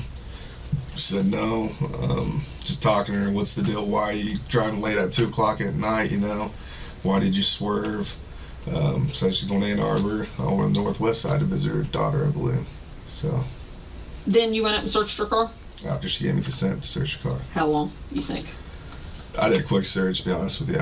I looked under the seat, boom, sniffed the juice, whatever she's had, and I didn't smell alcohol on it. Went through her purse, like she said, there's pills in it, looked at it real quick to see if their name was there, and that was basically it. Okay. Then when you went back to her, what happened? When I went back to her, I was like, okay, I didn't smell any alcohol on your car and your juice thing, and I'm like, what's the deal? Are you really drunk or not? And she's like, no, I'm just trying to go back home. And at that time, I was like, okay, but I'll go ahead and follow you. I said, I'm not going to take you to jail. I'm tired. I'm not going to take you to jail. I'll go and follow you. And let's go back to 44. And you head westbound on 44. So that's what we did. Did you follow her? Actually, when I went behind her and we got in the car, she took forever and I started getting annoyed. So I just U-turned it and I went ahead and I saw her in the back view of my rearview mirror. And she was following on 44, but then I took off going northbound on Broadway Extension while she took 44 to go west. So you were able to see her do that? Yes. And go. And then did you lose her when you got on Broadway? When I went to northbound on Broadway and she went 44 west. Okay. Holtzclaw has recalled the events of that traffic stop just as we covered in the beginning of this video. The question we posed at the end was, what could Jenny Liggins, the woman that Holtzclaw pulled over, had said that was so drastically different to warrant an investigation? Now we will start to uncover some of those differences. All right. Well, it sounds like this is the lady, this is the deal where she's the complaining party. Okay. And she's making some sexual allegations, obviously, because sex crimes is working it. Right. What did she say? Well, was there anything, an accidental touch, anything? If she thought it, when I pass searched her, but it was nothing as far as I felt like I would do anything as far as sexual or anything like that. And for my safety, I just checked to see the weapons or anything. To make clear, I didn't touch her butt, but the waist side and whatnot. If you would like me to do it for me to show you. No, and I'm fine with it, and you have every right to do that. Right. She's saying that you made her lift up her shirt, and when she lifted up her shirt, she exposed her breasts. No. Did you ever see I asked her, is there anything inside your bra? And she said no. So I was like, okay. And she said, you want me to show you? And that's all the time I said, no, you don't need to do that.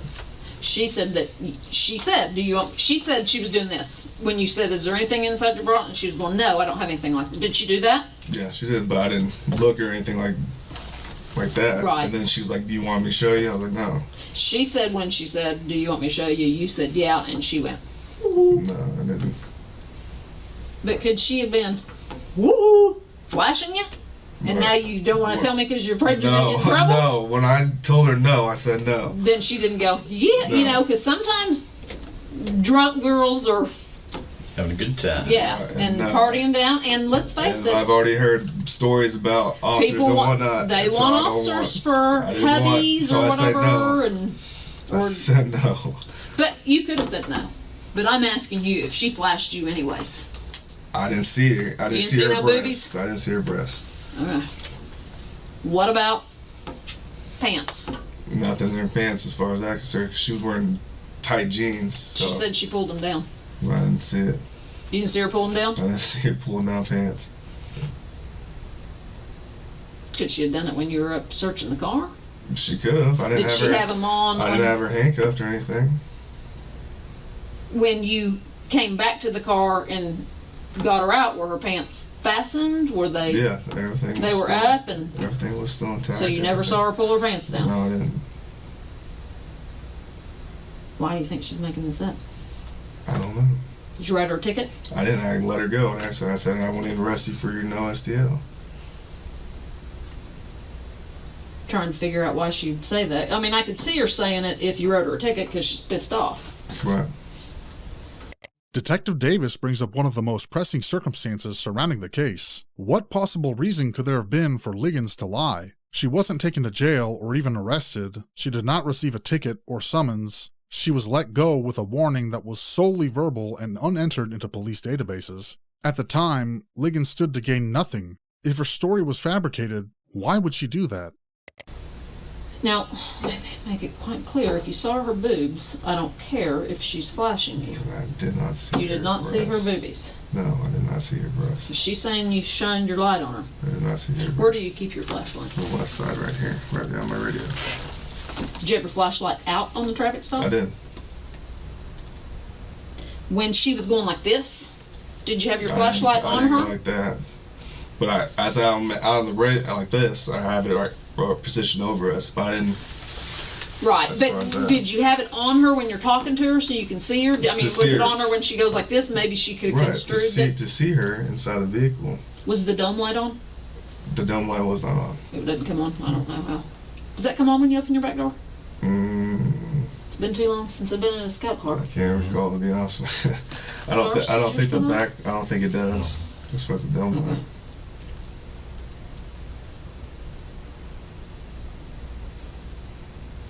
I'm just trying to figure out. How long do you think you were on that traffic stop? I don't think it was an excess of over a regular speed.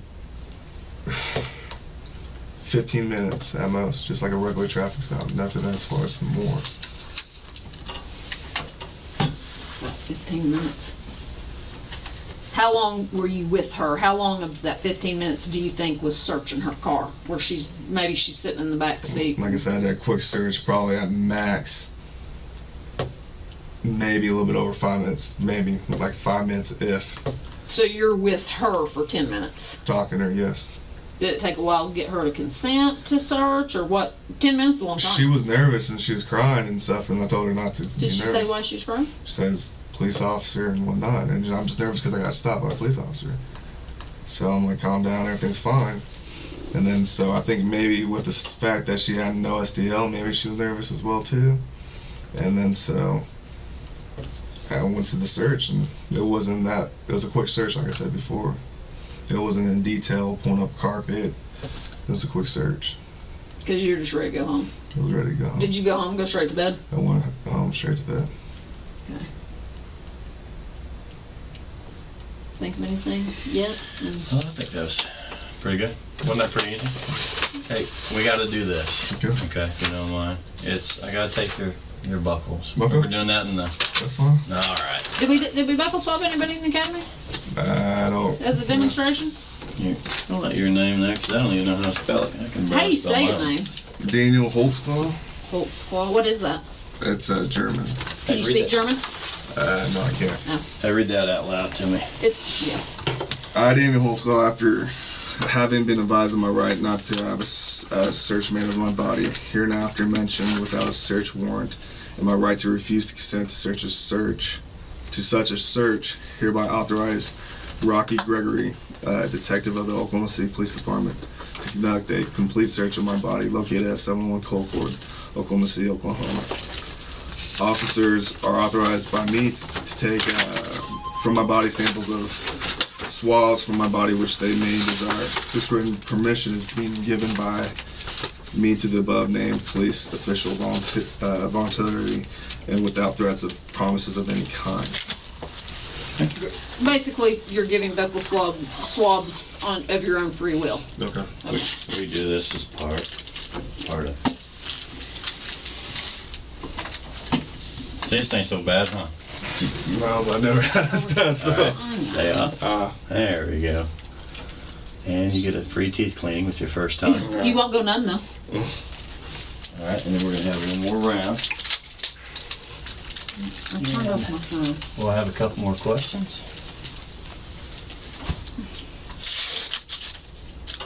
All right.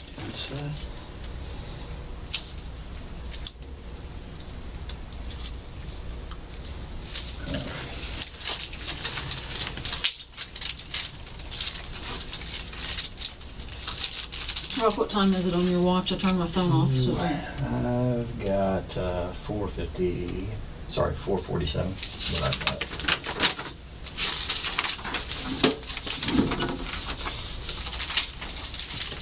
So do you usually do traffic stops on going home, or what was? I don't. Like I said before, I rarely don't. I usually try to get home because I'm tired of them and shit. Well, and are you a big DUI worker? When I first started coming out, I did. But not really at the end now, to be honest with you. But. I usually, if I see somebody swarming, I whoop the other way. And that's what a lot of officers do too. So. Well, Daniel, this is kind of one of the things that we kind of bring you in here to see how truthful you are. Right. Now you need to kind of think of a few different things here. Okay. Okay. We pulled up a lot of video around that area after these allegations. Okay. In what could be one of potentially many missteps for the investigators, Detective Rocky Gregory mentions that there's a surplus of video surveillance in the area in question. This isn't a lie, because there is some video surveillance, but it's important to remember that this is also the same area that Holtzclaw patrols. It would be logical to assume that officers are aware of where security cameras are located on a building, and even more so of one who's looking to commit a crime. True, there is footage of the traffic stop, but given the angle and quality, it does not bolster either side's argument. Okay. She also had a SANE exam, which you know what that consists of. Right. There's a reason why we wanted your buckles. Okay. Okay. Now, I mean, we can go through a couple different things of why we've got you in here, but you sure there's nothing you want to? Nothing. So if we go off the video and watch that, you're still going to stick with your story. Yes, sir. If we go off DNA, DNA as well. Should we show you the video? If yes, You do want to see it? yes. Holtzclaw pushes back against the investigators, asking to see the video in question, which they know shows nothing. So there's nothing that Everything that I recall of that night is what was asked and everything. That's what happened. have I maybe not asked enough questions? I think everything covered as far as that.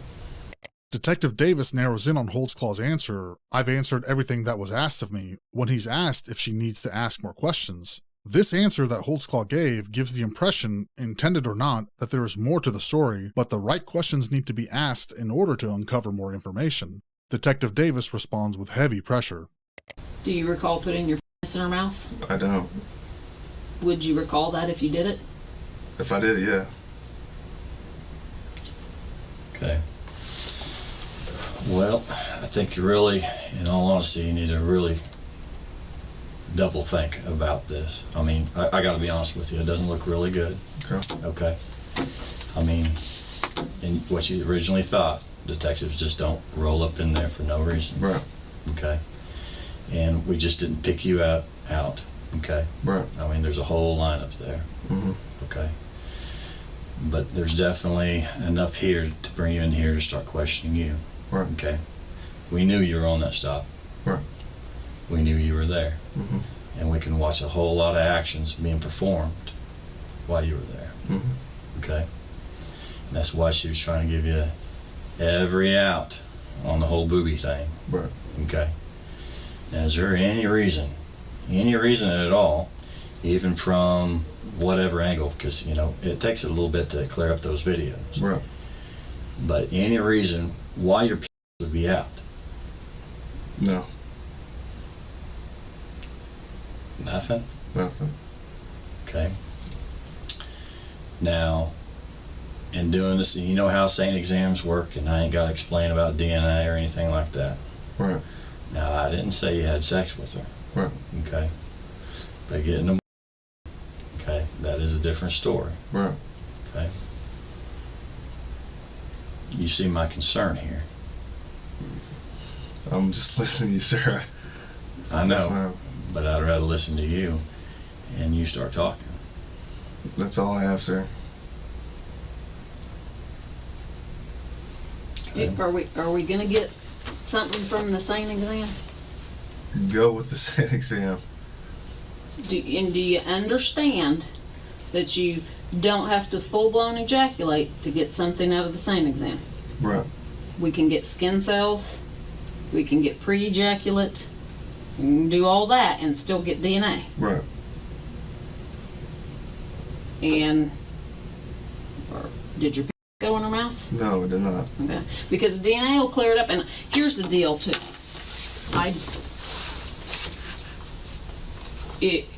We can fall on the sword Okay.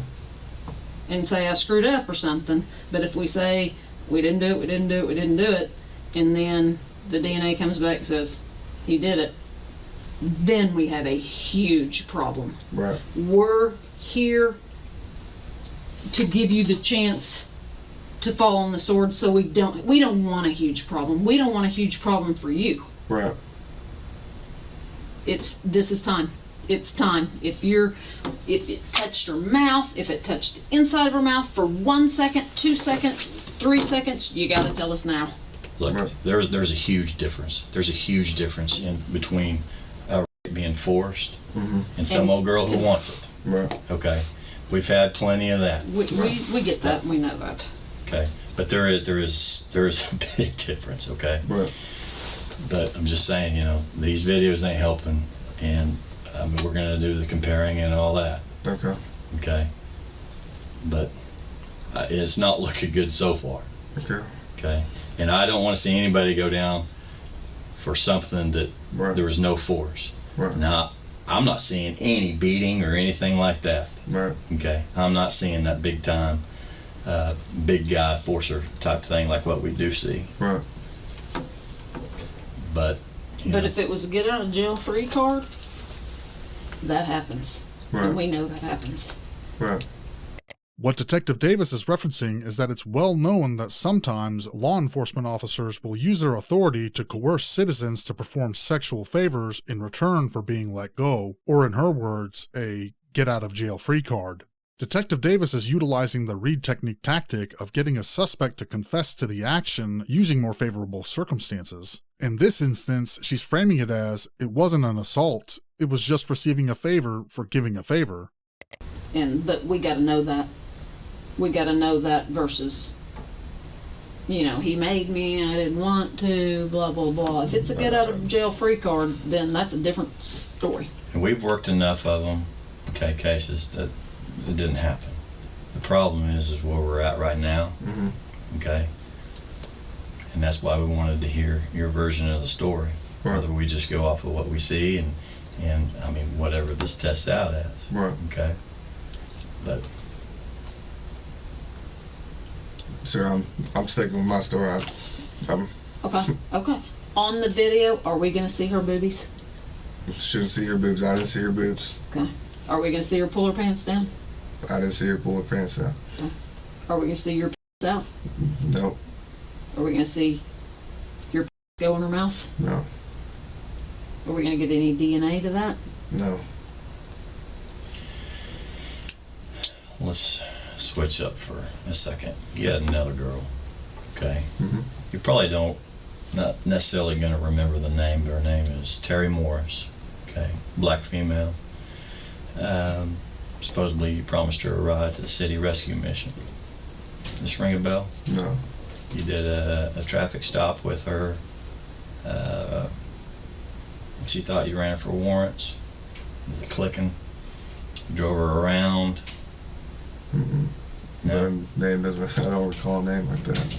But she's claiming the same thing. The exact same thing.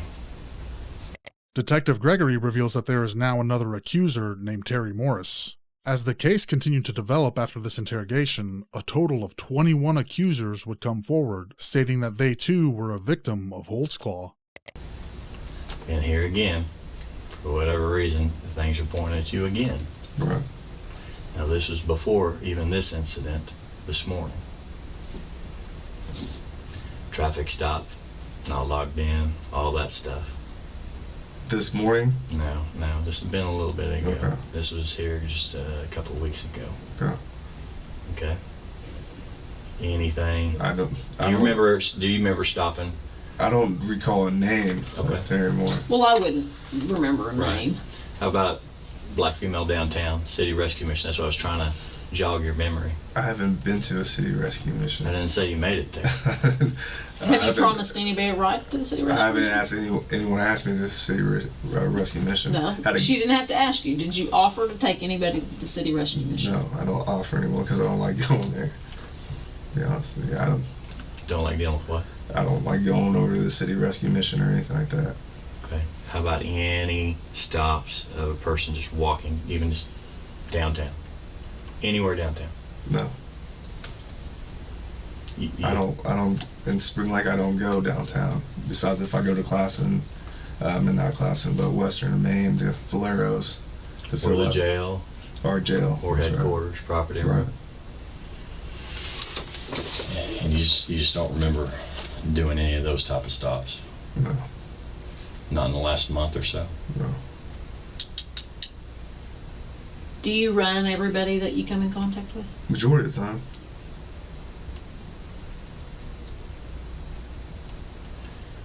But you didn't run old girl this morning? The 50th in Lincoln? No, I didn't. I didn't run her.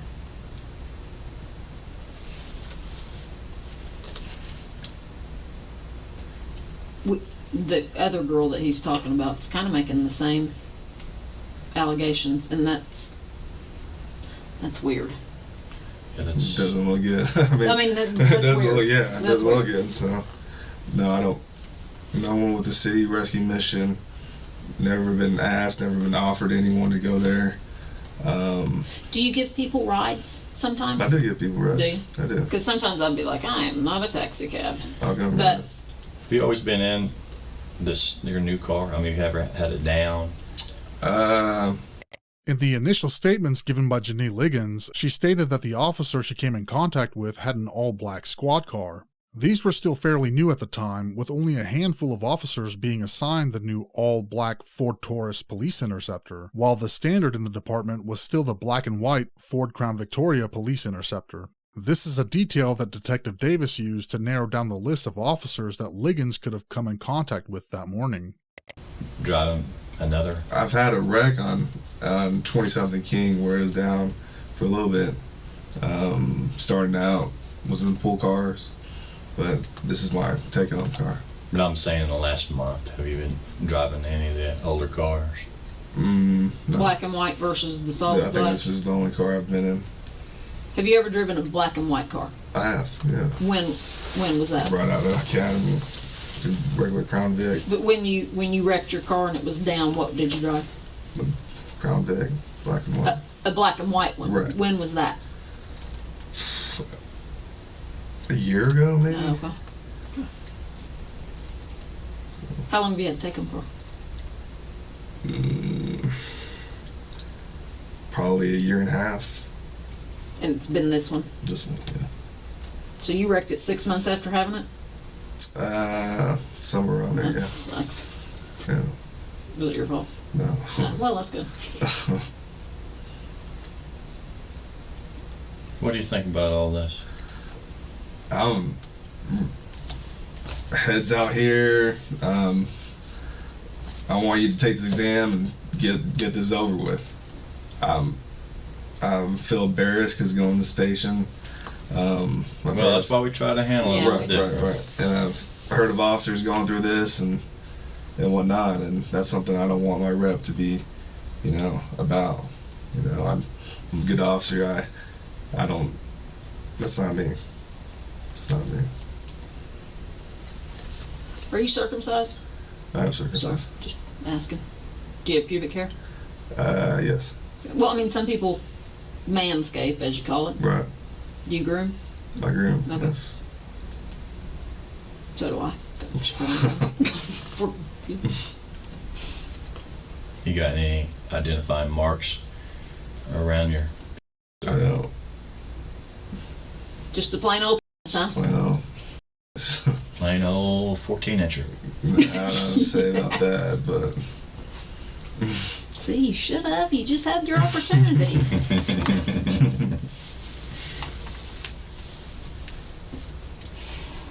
I just don't know what to think. Would you take a polygraph? Yeah, if you want me to take a polygraph. I mean, I'm trying to think of a solution. Do you know how slow DNA is? I don't. I do not. Slow. You be willing to take a polygraph on it? Yeah. Okay. I'm calling. Get that set up. You, that's kind of delving off different, but you married? I'm not married. Girlfriends? Here and there. Kids? No kids. You're big. You on roids? I'm not on steroids. A little bit? I've been always... Which I don't care. I've always been a big... I'm not the dope police. I've always been a big bone guy, football athletic. You got more than big bones. You got big muscles I work too. out all the time. Do you? I do. Where do you work out? At a 4-star gym off of May, about 63rd. Yeah. No roids at all. No roids. You do all the protein drinks I and all drink a that lot stuff. of protein. That can damage your kidneys, just so you know. So. If you did roids, would you tell us? I would. I'll tell you. I mean, because we don't care. I have nothing to hide about that. I've always been a big guy. Always work out all the time and whatnot. When was the last shower you had? Took a shower before work. When you went home, was anybody home? My girlfriend was home. Do you live with her? Huh? No, she doesn't. She just stayed. Did you get laid? Messed around, yeah. What's messed around? Sex? I guess. We were all adults. We almost had sex, and she was tired. What'd you do? So my went around her, and then maybe went a little bit in, and then she pushed me off and said, "No, we don't want it. I'm tired." I was like, "Okay." That's kind of mean to let it get that far and then stop. So that's when you got home? That's when I got home. How often do you have sex? About once a day, if that. You guys have sex once a day? Yeah. How old are you? 27. Well, yeah. How much you jerk off? Maybe once a day. So you have sex once a day and once a day? Yeah. What'd you do when you got shot down at home today? Usually you got to relieve that. Right. That's I know. that was before work. That happened before work. Before work? Yeah. Did you just go roll over and go to sleep when she didn't give you any? Yeah. You ever been accused of anything like this before? I haven't. Not in Michigan? No. I have not. You weren't one of those football players. I wasn't. I was not.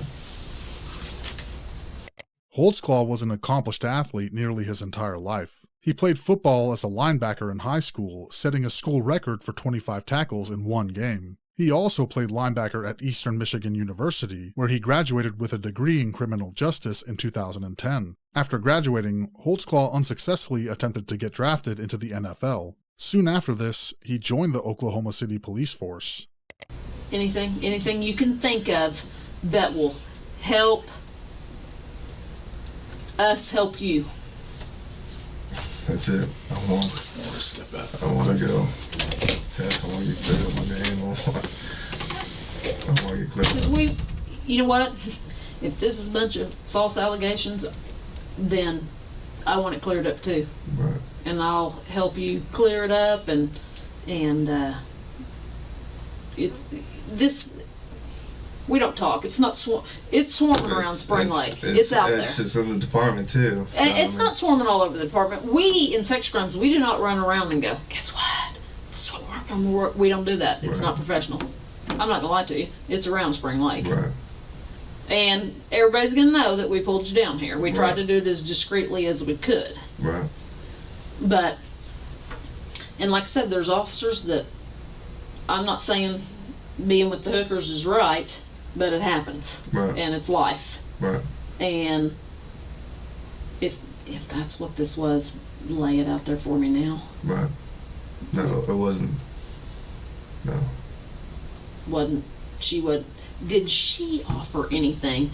Don't take me to jail, I'll do this, I'll do this. Did she offer you anything? I think she was nervous, like I said earlier, and maybe a little flirtatious, but nothing crazy. She never offered anything in exchange for you not taking her. No, she's really worried about going to jail, but and sometimes they'll say, "Hey, I'll give you a Hummer if I don't go to jail." No. She didn't offer that. Mm-mm. She was nervous, like I said. She cried earlier. Did she cry as soon as you stopped her, or after she was in your car? When did she start crying? I think in the car. Yeah. What made you let her go? Number one. To be honest, I wanted to get home. Then why'd you pull her over? Like I said earlier, just cop, swerve, DUI, and if I had to do it, I would have done it. But I didn't think that she was past the legal limit. That's just, I just would avoid that if did you at any time, you said you picked her up around 50th and Lincoln. When you saw her swerve, right. Did you at any time, were you always behind her, or did you pull up beside her to maybe see who was in the car and then pull back behind her? She was at 50th and Lincoln, swerved, and I was behind her, so I felt behind her. And then were you ever beside her? No. What lane was she in? The outside lane. Closest to the curb? Yeah. Did you ever pull up beside her on this way and then fall behind her? No. I was directly behind her about here, and she swerved. And you stayed behind her? Because sometimes I would pull up beside to see, okay, how many people am I dealing with in the car? I didn't do that time. I've done that before, but right, you didn't do that. I didn't do it this time. No. Could you tell if she was the only passenger? I couldn't. It was dark tinted windows. I couldn't tell. So you didn't know how many people you were walking up on? No, I didn't. Did she roll down her window as soon as you? She had the back left window rolled down, and then she never rolled it up, and I think she opened the door, if I recall. And was it pretty quick that you took her to the back, to your car? After a couple questions, license, insurance, typical thing. She just handed me her little Oklahoma identification card. And that's why, okay, investigate attention, come back to the car with me. Okay. Yeah, because that gives you a reason to search if you need it. I mean, what would you have done if you had found some dope or a gun or something?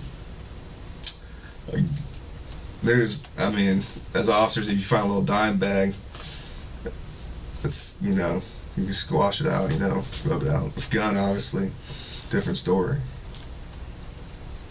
Are you logged out when? I don't know the exact time, but off Prospect, when I about hit Prospect, and probably about 50th, I logged out. Do you guys, because it's done different now, do you have to go to the station and check all your stuff in? At the end of the shift? Handing their activity and all that, whatnot. You do that every night? Yeah. Sometimes you don't go to a buddy, here, turn this in, I'm going home. And then lieutenants clear us and say, you guys can go home. Okay, so you didn't, and what, do they make you wait till straight up 2, or do they cut you 10 to 2? Majority of the time, sometimes it's just up to the supervisor. Okay. The majority of the time. And then you left? Right that, yeah. And then I headed up 50th, going northbound. How'd you get to 50th? Just down Prospect? Spring Lake Station, took a right to go north, off Prospect, took a left to go westbound on 50th. And then picked her up at Lincoln? About there-ish to the east, where I saw her. Any other traffic out there? No, that was the only car. What about during the time that you had her stopped for like 15 minutes? What do you mean? Was there a lot of traffic going by? Was there any traffic going by? I think there was cars I could see as far as going west towards our direction and whatnot, but nothing like real crazy driving by us all the time.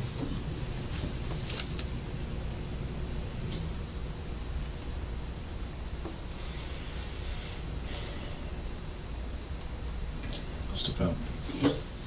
Hang for a minute. Let us powwow.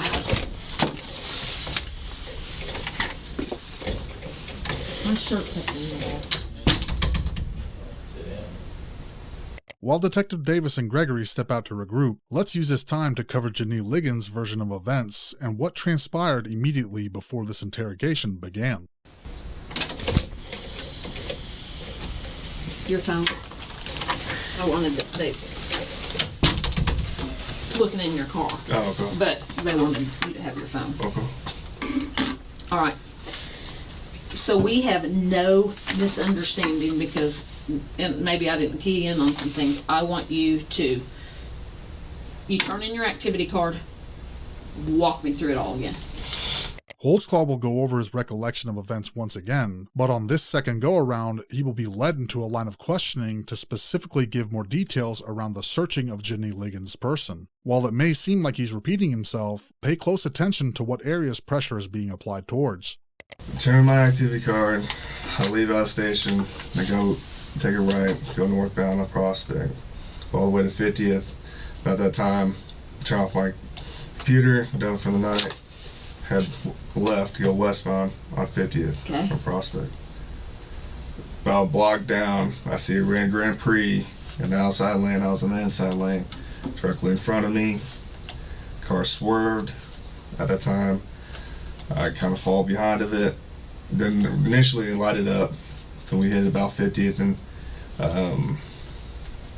Lincoln. I didn't want to light it up at the stop sign, so I waited till it go forward.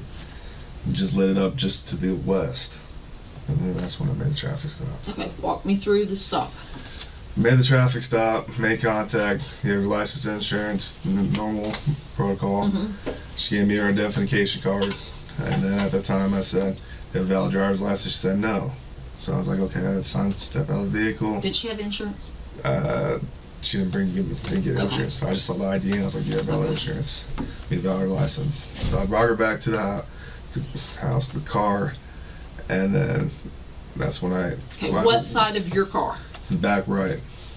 The passenger side? Yes. Okay, yes. Go ahead. So as I was walking her down, I was like, you have any weapons or whatever? I always ask people when I step out of the car, whatnot. At that time, I powdered her down, whatnot. Asked her to lift up her shirt. No weapons as I could see or anything like that. Put her in the back of my car, ask her what the deal is. She's going to Ann Arbor on the northwest side to visit her daughter, I believe. And then I'm like, okay, why were you swerving? Why are you late at 2 o'clock at night driving and whatnot? What's the deal? She's like, I'm just going to my daughter's house. Okay, so why are you swerving? She's just like, I got nervous or something or whatever the deal is. So I ask her, okay, and I go, is there anything inside the car I need to know about? And then she says there's some juice in there. I was like, is there alcohol in the juice? She says no. So I was like, anything else inside the car? She's like, oh, you might just find some pills and whatnot. So I proceeded to ask, can I have consent to search the car? She said yes. Go to the car, I did a quick search, nothing out, didn't look up any carpets or anything like that. Did a quick search, looked under the seat, looked through her purse, saw the pills, smelled the juice. I didn't smell any alcohol in the juice. When I looked at the pills, I kind of quick glanced to make sure it was her name, whatnot. Okay, we're good. Went back over there, okay. What's the deal with this, blah, blah, blah, whatnot. And she's like, I'm just trying to go see my daughter. And then I was like, okay, I don't want to go. I don't want to take you to jail. I'm tired. I want to go home. And then she's like, okay. So basically went from there, and I said, I'll follow you around. We got in her car. She took forever, so I pulled out, did a U-turn in front of her. She followed me where I could see her in the rearview mirror. We went over, and I went northbound on Broadway Extension. She went 44 and west. And that was it.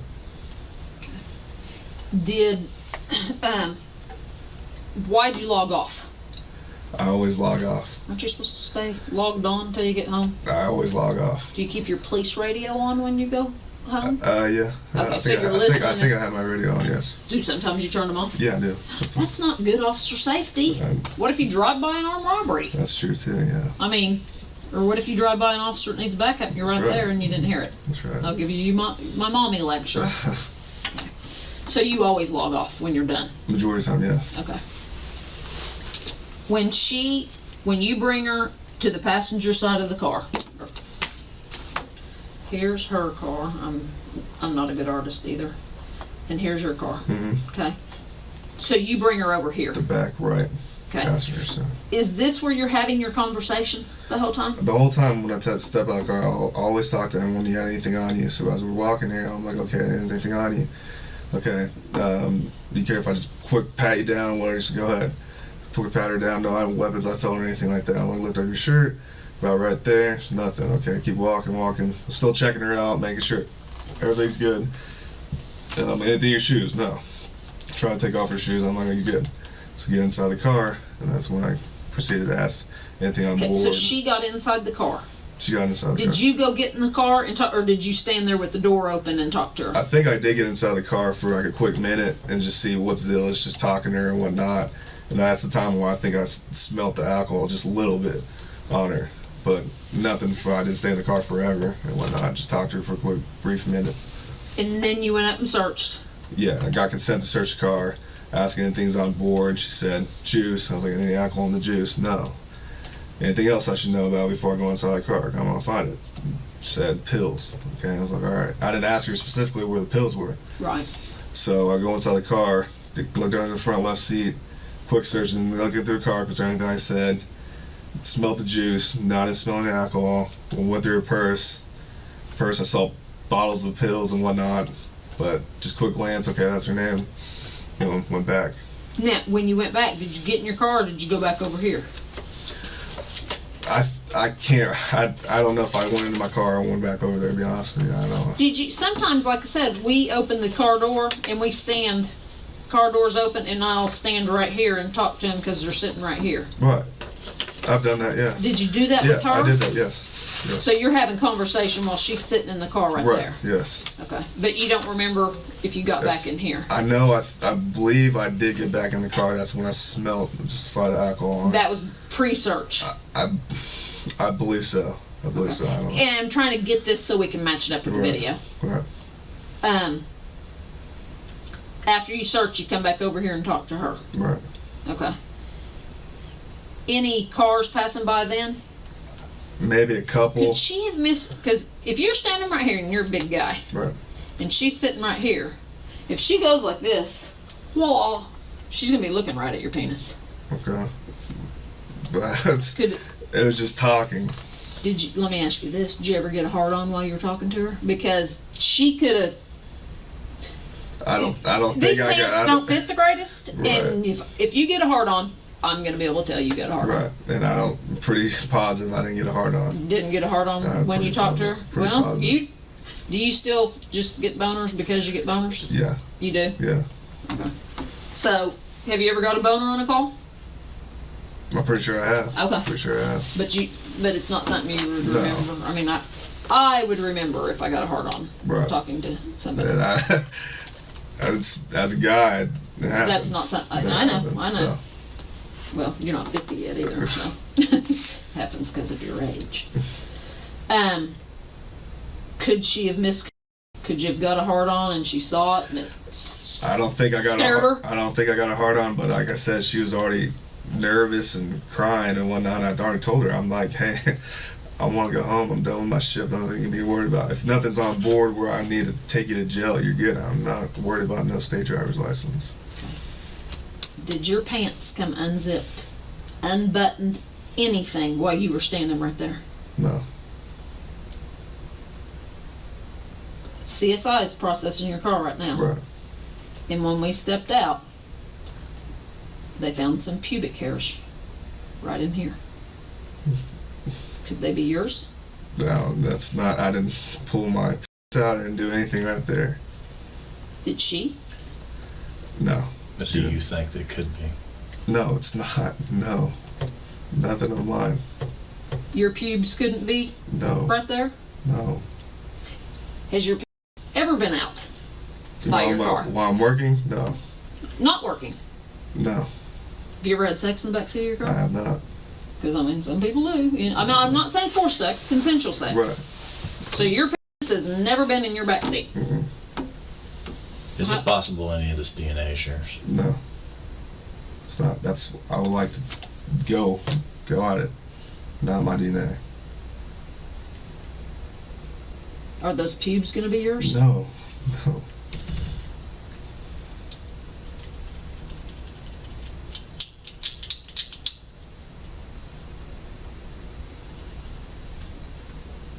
Are you worried about it?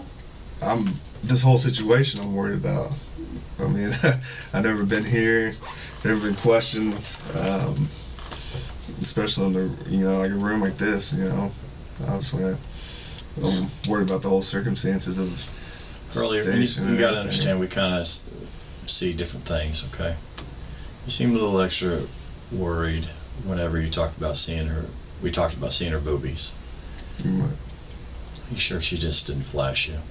I can't, she did not flash. I don't want to say I can't recall, but I'm pretty positive she didn't Well, I flash see me. a pair of She I'm gonna went see like her. this, but nothing as far as I'm going like crazy looking. lifting the shirt. No. How far did she lift it? When she lifted it up first, when I patted her down, she was like right here to like stomach line. Did you That's see her it. belly? Maybe some fat rolls or something, I don't know, but nothing Right, like but I mean, was could you just- see skin? Yeah, I saw skin, yeah. Well, she's older. We're hanging down, and you saw the bottom of it. I don't know. I don't know. It's dark, I don't know. You like older women? I don't. How old's How's your her? girlfriend? She's 25. Okay. What's the oldest lady you've slept with? Maybe 29. You ever slept with a black woman? I have. In high school, I have. Okay.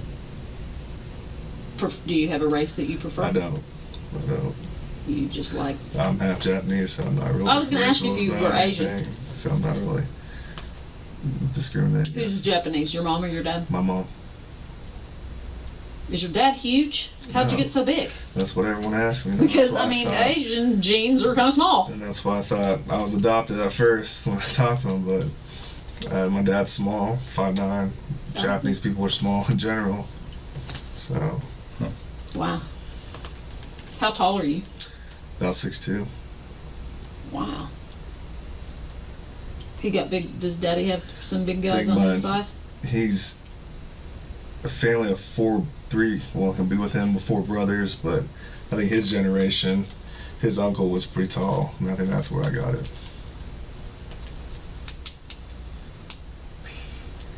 I think we've covered a lot of the sex questions. Yeah, is there anything? You got any sex questions? I don't. You got anything of us? I don't. I just this whole situation, and It's kind of scary. It is scary, and I don't want my rep to be. Everything's about in law enforcement. I'm 3 years on. I know that, but everything's about your rep. Absolutely. And I don't want this to fall on my rep. I understand. So. Why would she make? Because when a woman says something like this, and they go through a sane exam, and they get, you didn't give her a ticket, so she's not getting out of a ticket. You didn't arrest her, because we get those when they go to jail. I've been raped, and have to work those stupid things because they think they're going to get out of jail. Right. Why in the world would she make this up? I don't know. She was cooperative. She was nervous, like I said earlier, crying. I told her I'm not worried about no state driver's license. I wasn't making. She said she was crying. Yeah, and I don't. At times as an officer, you might make a threat to be like, "Oh, I'm gonna take you to jail," but let's try to get you some way to get in the car or something. It's like a gang or something. But that wasn't the case. I wasn't threatening her. I wasn't. Did she ever ask you if you were going to shoot her? She did. She was talking about a pistol all the time and talking about guns and whatnot. And I'm like, calm down. I'm like, I'm not going to shoot you or anything like that. Did she think you were going to shoot her? Maybe. I'm like, what? And I even asked her, I think I asked her, what's the deal with you and cops? Do you have a bad run-in with a cop? When questioned about if Liggins mentioned anything about a gun or being shot, Holtzclaw's memory is suddenly refreshed, and he confirms that yes, that this was part of the interaction as well. This seems like a peculiar thing to not remember upon first recollection. Holtzclaw remembered that she was crying, he remembered that she was nervous, but didn't remember her repeated worries about Holtzclaw having a gun and her fear of being shot and or killed. That was it. So you had to tell her, that's like, calm down. Did you ever say, I promise I'll let you go? I did. I said, I promise I'll let you go. I'm not worried about no state driver's licenses or anything inside that car. Did you tell her you was going to follow her home? I did. But then when she took forever to turn around, I got annoyed and I was like, screw it, let's go. But I saw her in the rearview mirror, and I saw her take 44 when I went northbound on Broadway. Where did she live? She said she was going sister's house in Ann Arbor. Were you really going to follow her? That's far. I was going to drift off, and I might really follow her, but I'm just going to drift off and, okay, she's good to go. So I didn't think at first she was drunk. She wasn't over the legal limit. But I thought alcohol was on board, but nothing where she's DUI.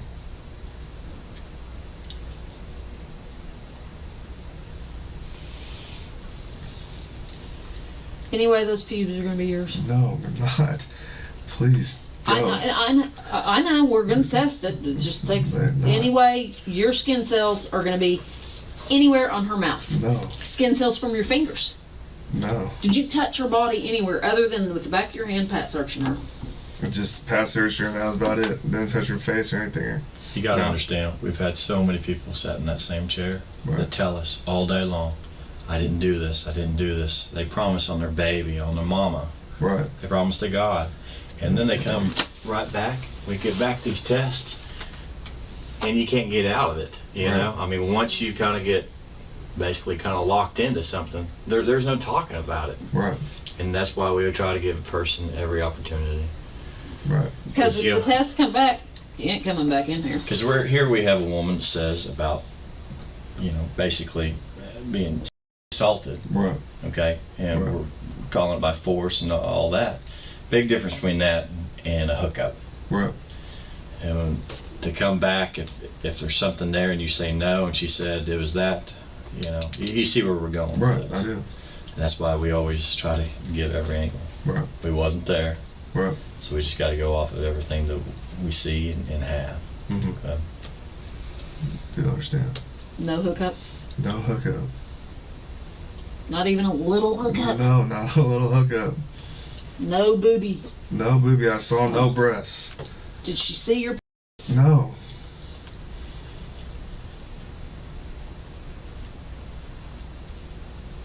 I'm just trying to think of anything that she could have misconstrued. Or why did she go to all this trouble? I don't know. Did you do anything that pissed her off? And that's what I'm saying. I don't think I did anything when I was talking to her. Wasn't rude. She was cooperative. I wasn't at a point where I'd be like, okay, you're going to jail or something or whatnot. I don't think I made any like threats to make, to get in the car, like I said, or anything like that. When we first walked into the office, first time you saw us, okay? Right. And we just kind of started talking. You brought up this traffic stop. Because the major came in, or the captain talking about 50th and Lincoln. Okay.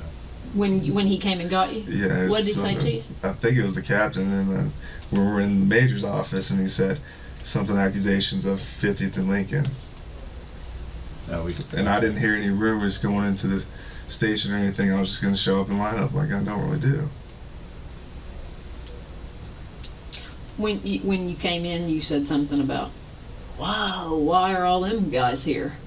I don't think I said that. I was shocked. You said that in the car, not to, you were like, when I saw everybody, I was like, whoa, wonder. Because Did you think we were there for you? I saw that, and I knew from Academy, like, what's going on. Did you think it was for you? I didn't know. I didn't see it. I've never been in trouble like this before. Never got accused of anything like this or nothing. But it scared you. Yeah, I was scared. Okay. If I walked into the station and saw some sex crimes detective there, that wouldn't scare me. It wouldn't scare me if I was just in the briefing station. But since I went in the room and was told to go in the room, and I saw your sex crimes. Okay. And that's what went on. But I saw you when you walked in the door. Did you see me in the captain's office? I saw you, but I saw Captain glance over like that. Did you get scared then? No. Captain, I'm good with Captain Clifton. Are you? And just say, hey, what's up all the time. So it wasn't a big deal to me like that. And when he told me But when you got called in then you were like, whoa. Yeah, what's going on?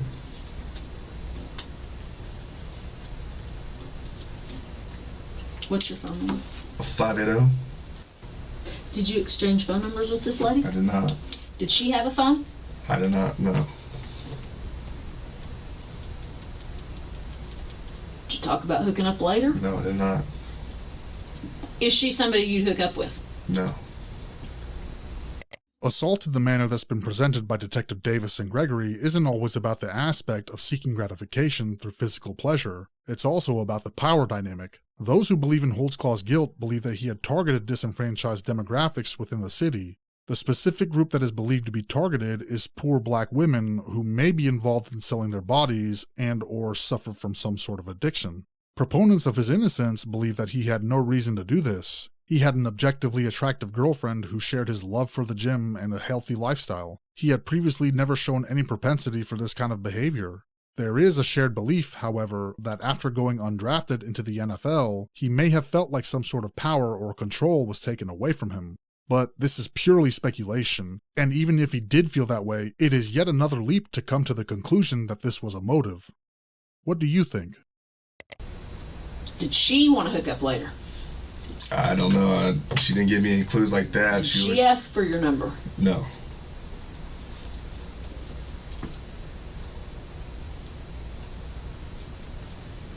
I'm just trying to think of every conceivable possible thing for this. Run down through on your search of her breasts again. Exactly how that went, because even that and her pants. Was she standing or sitting during that time?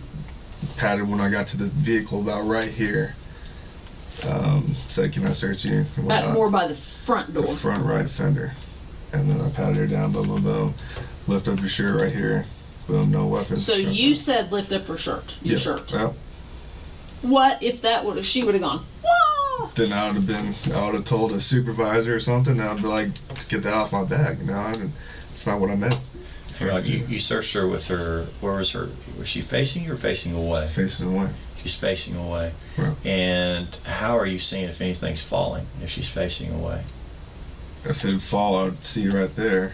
you'd see right there. But don't you usually have them turn face towards you and do a shakeout? Officer safety always have everyone face away from me. You can't see what you can't hit. But you don't know if the weapon's there or anything. As far as I quick pad search, lift up your shirt, no weapons on Now, board. you made a mention earlier about her pants. She did what with her pants? As far as that, it was in the back seat. Nothing. She had tight pants, and that's about it. But how did you have her do like a cursory movement around her belt line, anything like that, or any shake? No. Did you tell her how far to raise her shirt or to do the shake with the bra? Anything like that? I think she did the shake with her bra by herself. I didn't say to do any of that. As far as the Did she pull it lift out up, and go like that? Yes, but as far as that's on her. As far as right here is when I told her to lift up the waistband. But she was faced away from you the entire time that her chest was. Right. She was checking. Right. Right. So when she lifted up her shirt, her back was to you? I think she was facing me, obviously, because I was going to look at the front end. You said you might have saw her belly, like a fat roll. Right. So you would have been to the side or to the front. If the time when she faced me is probably when I saw a fat roll or skinned. But it wasn't for the check. No. No.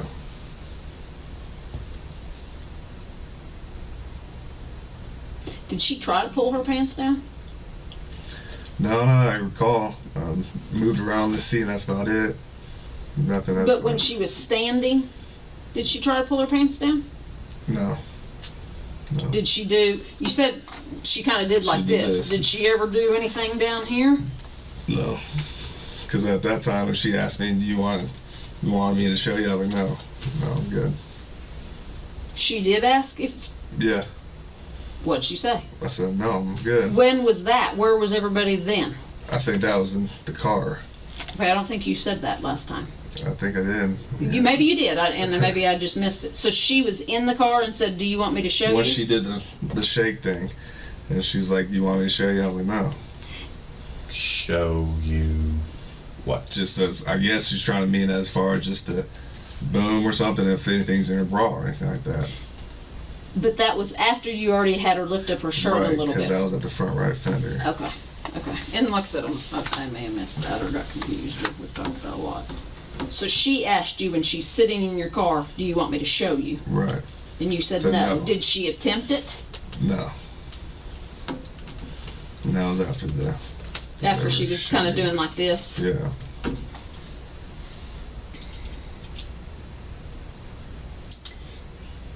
A thing that kind of concerns me is everything you're telling me is dead on to what she says.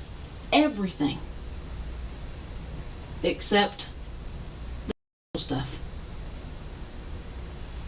Nothing was done. As far as that. Nothing.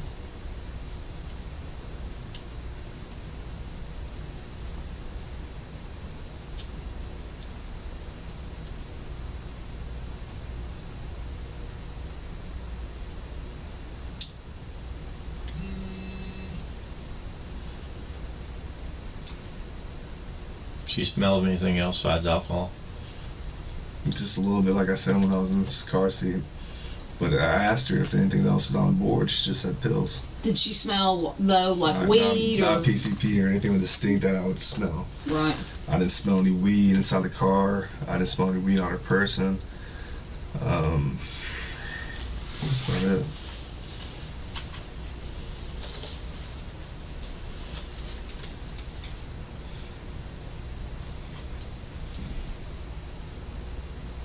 Okay.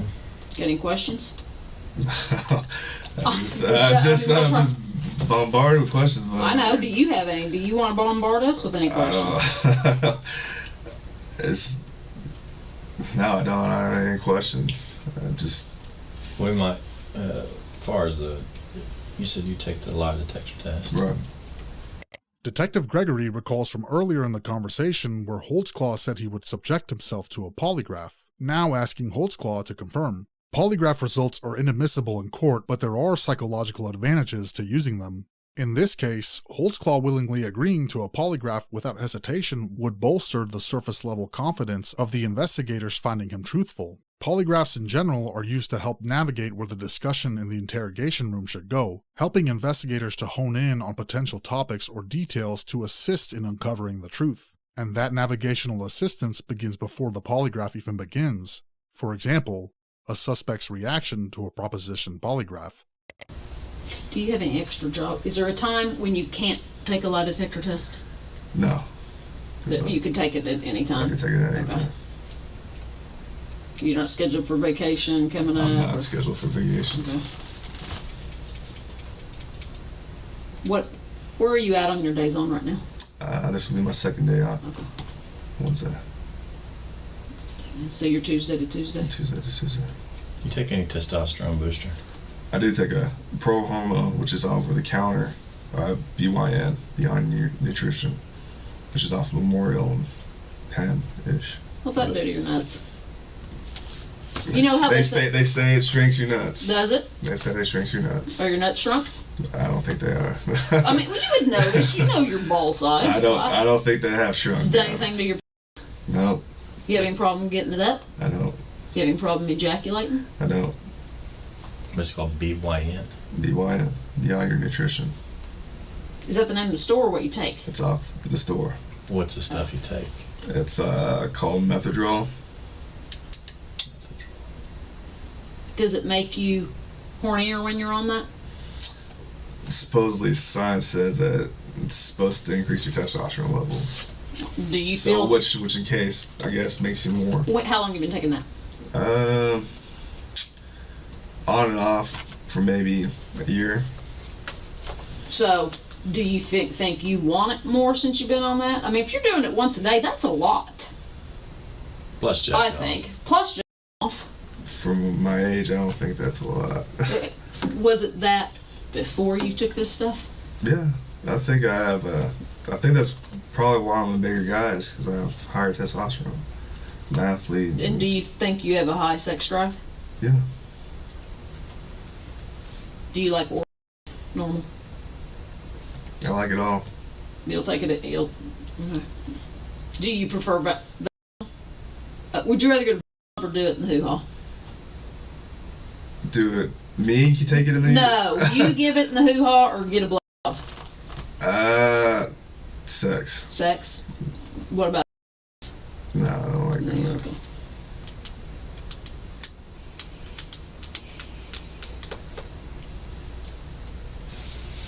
Okay. I'll just step out. I had some questions about some midgets, but I guess I'll leave that alone. Have you ever had sex with a dude? I've never had sex with a dude. Have you ever wanted to? I do not. I do not want to mess with a guy. All right.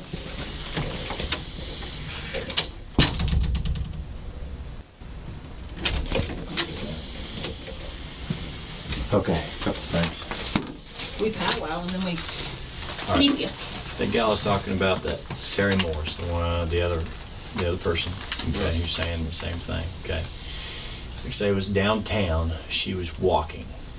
Okay, so when I say stop, that's you see her walk, like a voluntary contact. Right. Okay.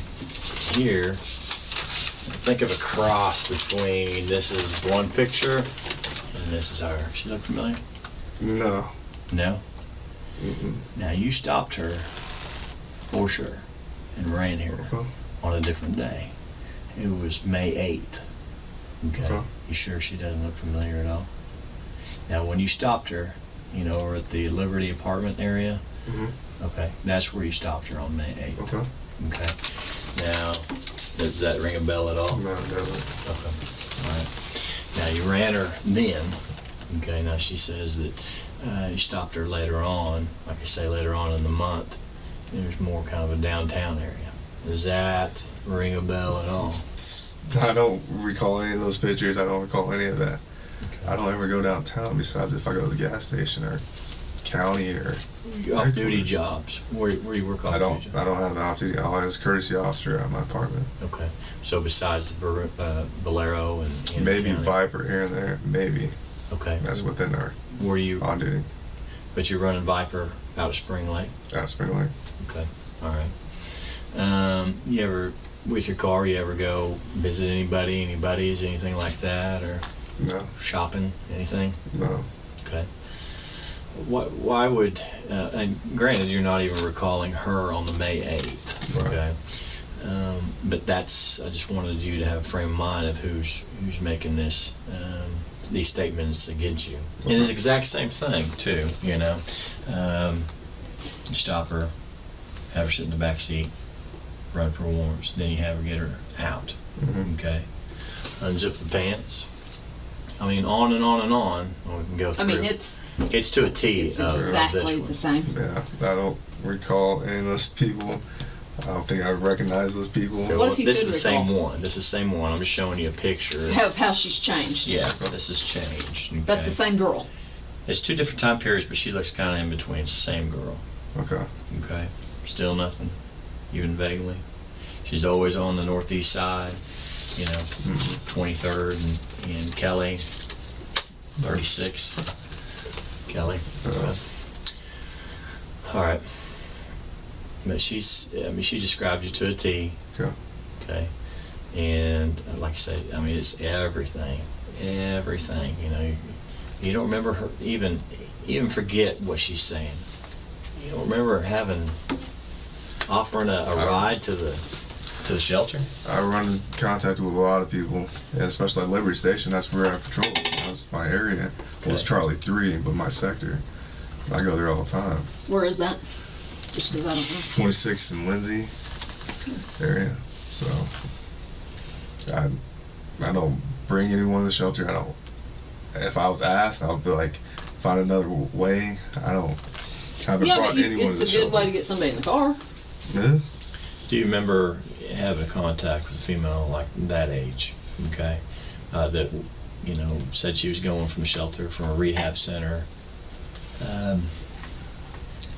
Even saying, you know, you take her, I know. driving her around, anything like that? I know.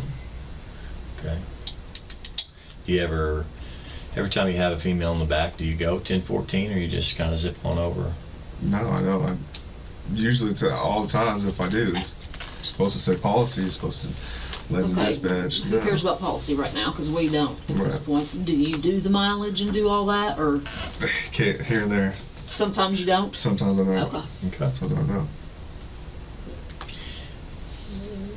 Zip on back to this other deal. You're saying about 15-minute traffic stop. How long do you usually take on a traffic stop, just on average? Maybe 20 minutes. Now, That's a long Maybe. time. Now, Maybe. 20 minutes, and I'll give it to you.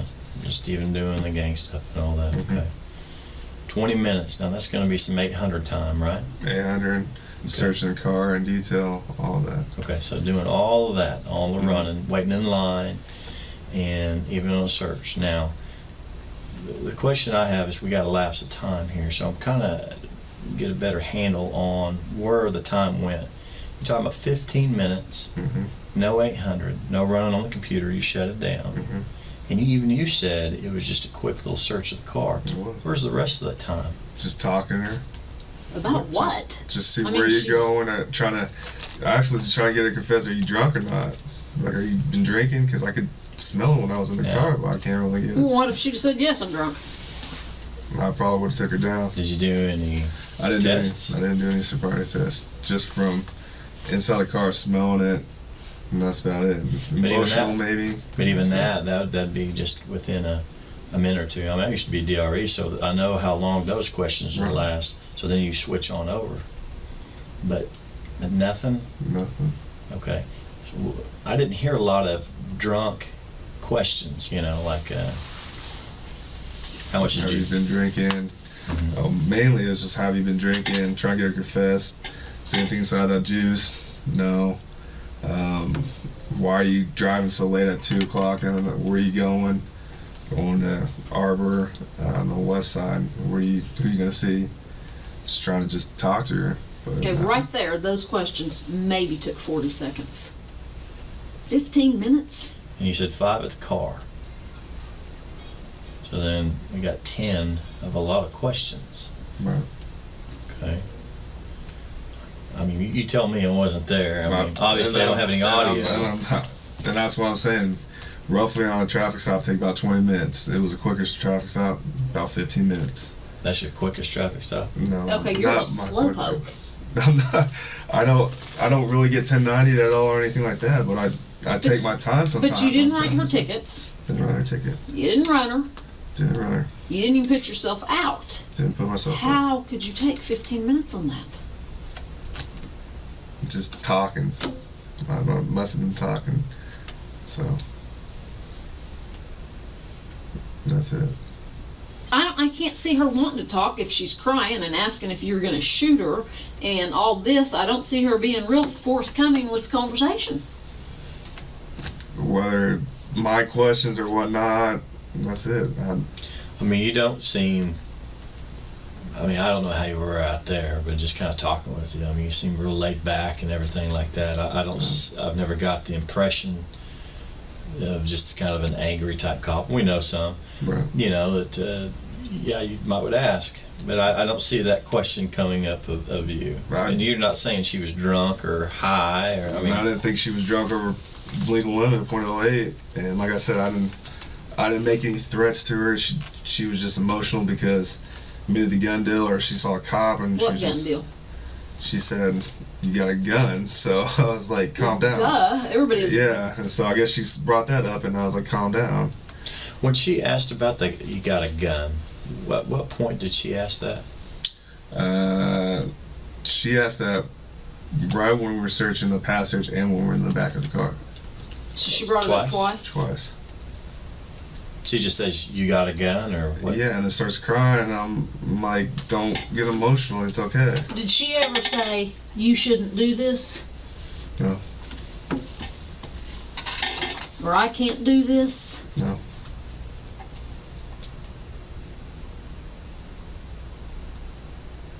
She just says, "You got a gun. You got a gun. Are you going to shoot me?" And then I don't think she ever said that. No, you said last time. I said, did she?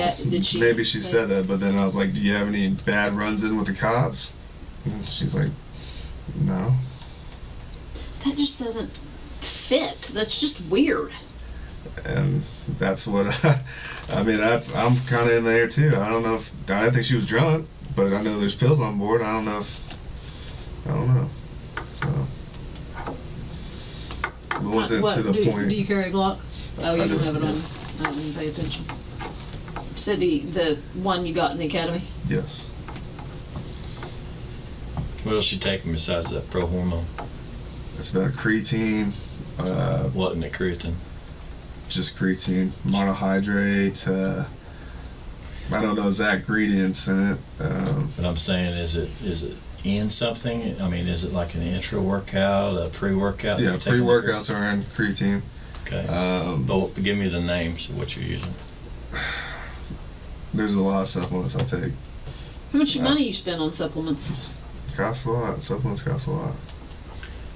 Start rattling them. C4 pre-workout. No Explode. Let's see. Dymatize has some. Condense. Dymatize has what? You mean for your protein? I take their protein.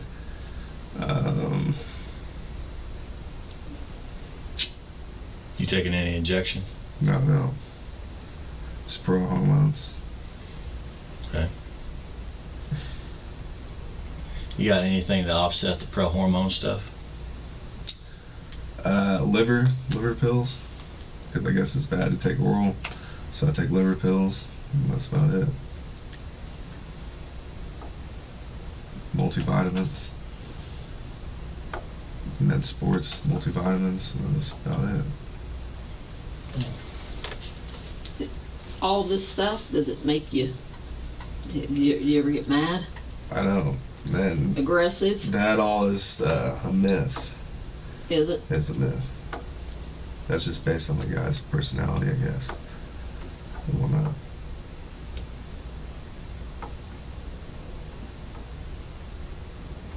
Have you ever roided? Have I ever did steroids? No. I've been around it in college. NFL, I've seen guys do it. College, I've seen guys do it. You didn't do it? Never did it. How come? I started as a true freshman in college, so I got random tested by NCAA. NCAA tests for all that as far as steroid use. And you get tested in college just for street drugs. So I didn't know when randomly they could do it. I didn't Why want weren't to put. the other guys worried about it? What happened if I they don't got think caught on they it? didn't care. I cared. I didn't want to. I started as a true freshman. I didn't want to do that. Wasn't about me. I was a big bone kid. I didn't need to get stronger. I didn't feel like I think that would come natural. I didn't feel like I needed to get faster or anything like that. What happened if you got caught doing it in a random test? The NCAA would suspend you. You'd be done.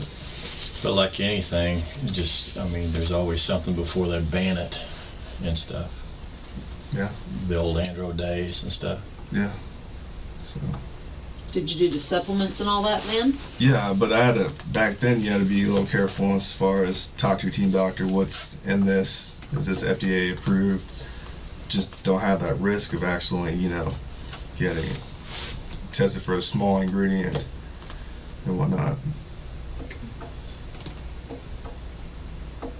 So you don't think 15 minutes was too long on that traffic stop? No, And nothing sexual went on during that 15 minutes? Nothing sexual. When you said you were going to follow her, but she took too long? How long's too long? Where you turn off the lights, okay, go ahead. Wait just a little bit, wait a little bit. Okay, so I hooked a U-turn and went 30 seconds? 45 seconds? A minute? maybe a little bit longer than a minute. What was she doing? Could you see in the window? I just saw her just pull up a little bit, kind of stalled and slow creep up, and I'm like, what are you doing? And go, and I'll follow you. But then I just, boom, hit the U-turn, went north on 235, Rockaway Extension. Okay. We're going to call tomorrow. We can't get a hold of the polygrapher today. Okay. And get that scheduled. Okay. And I'll call you on your cell phone Okay. and tell you when it is. Okay. Do you know where it's at the training center? Did you? When we did Academy, yeah. Yeah? Yeah. Okay. Then I'll call you and we got to get that all set up. And then I'll Okay. call you. Get your schedule. One more time?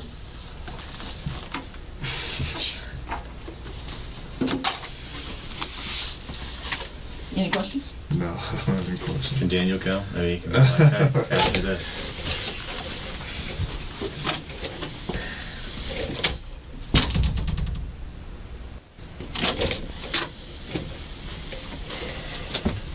It's a little toasty in here. It is a little touchy. We can keep this open.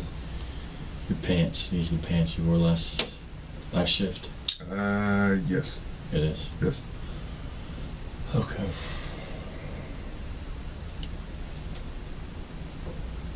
What about your underwear? No. Where are they at? In the wash. They're in the washer? Washer. Washer. Yeah. Okay. Alright. Well, you need your pants. Okay. I didn't figure you'd okay, we're trying to figure out a way to speed this on along. I know it's been I don't know, what would you, we're trying to figure out whether just to figure out. It's put you pants guys, on? whatever you guys want to do. You guys call. I don't know. It's your guys' call. I know. So if you want me, I'll drop them. Yeah. Okay. You don't wear like some Tyvek's pants or something home? Does that matter? I don't care. Whatever. Okay. Whatever. Right.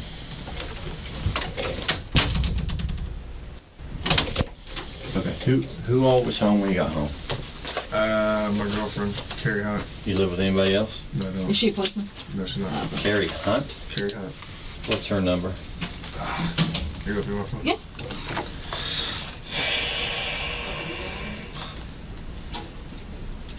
much as I don't want to get her involved. We're not gonna tell her what's going on, but we are You gonna. tell her whatever you want to. Yeah, we're not gonna. Her number is going to be 918.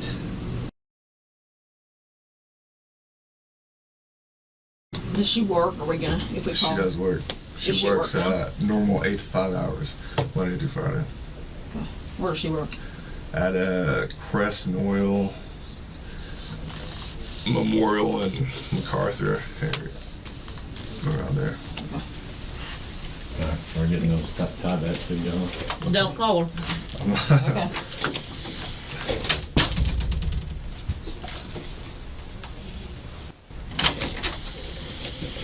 You created some more work. We were fixing to go. I just talked to Carrie. Okay. She said she was asleep when you got home and you did not try to have sex and you did not have sex. They try to have sex. She said you didn't. And I asked her, could you have been asleep? And you had kind of, no. And she said no. You did not try to have sex. As much as I don't want to involve her, I tried to have sex with her and she was asleep. Carrie goes to sleep pretty early, about 9, 10 at the late. Okay, but she would know if you tried. I'm a woman. I know. And my husband comes home in the middle of the night and I'm like, are you kidding me? I've been asleep. You said you twirled around her vagina I did. and you put it in a little bit and then she said, I'm tired. No. I did. She would remember that to tell me. Shoot. Maybe. She said you did not try to have sex. And it's more personal because it's Carrie, but I did try to have sex with Carrie. I did.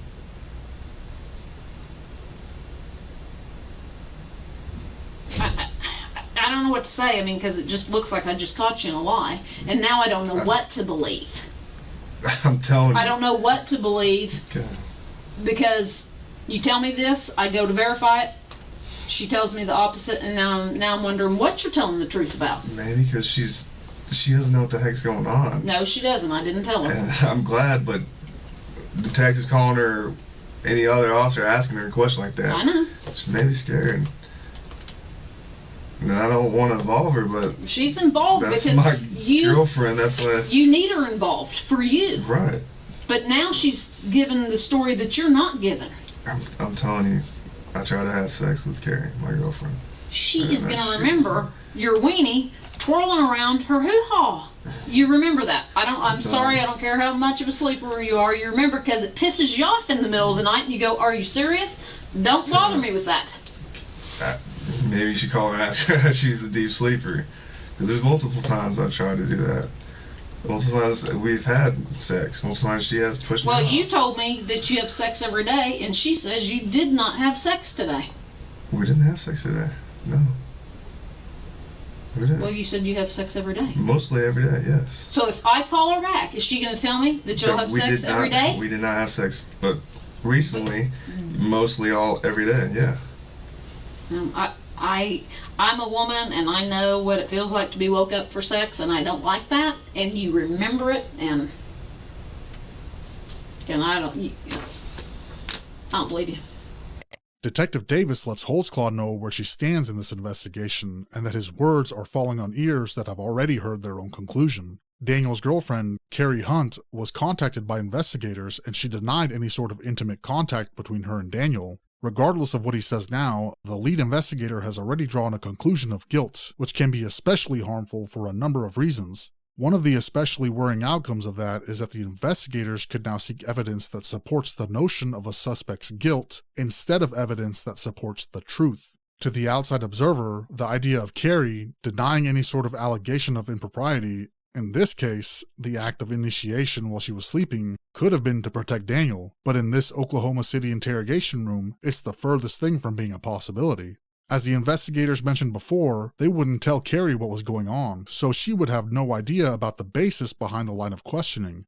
How would you respond if you were Carrie in that moment? Detective Davis will call Carrie again shortly, but Davis never returns to discuss the call. I'm telling you the truth, I'm sorry. I tried to have sex with my girlfriend.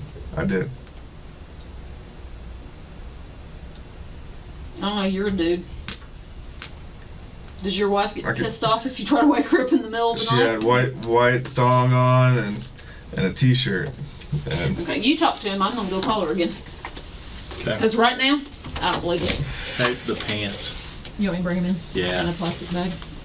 Yeah. I mean, a brown paper sack. Okay, don't start yet.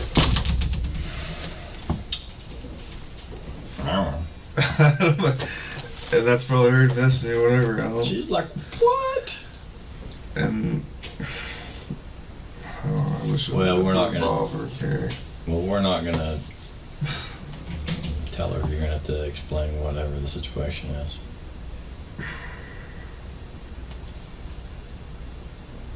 That's what happened.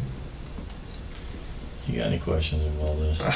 I'm getting attacked now. I'm just feeling. I'm like, God bless. I want DNA. I want everything. I want get it done. We're gonna put it to the front of the line, okay? Get it done. I can tell you, it usually takes a long time, but because of the situation, we will put it at the front of the line, okay? Yeah. I mean, usually on this stuff, we do whatever we can. Here is shorts and a shirt. I don't know if the shirt will fit in the sack. Before I call Carrie, Shorts and a you shirt. tried to have sex with Carrie, I not tried to have somebody my else. girlfriend. Yes, that was in my bed. Yes. Do you ever cheat on her? No, So it's only Carrie right now. Carrie. Okay. All right, man. CSI enters the room to take Holtzclaw's uniform as evidence for processing. Unknown to him, this is the last time that Daniel Holtzclaw would ever wear a police uniform. Pants in this bag and just put the. That's what you're gonna need to. Unless you want to keep the shirt on. I don't know. I don't know if this shirt's gonna be big enough for you. Here, there you go, boy. Was gonna get a tie back, so I don't know where these came from.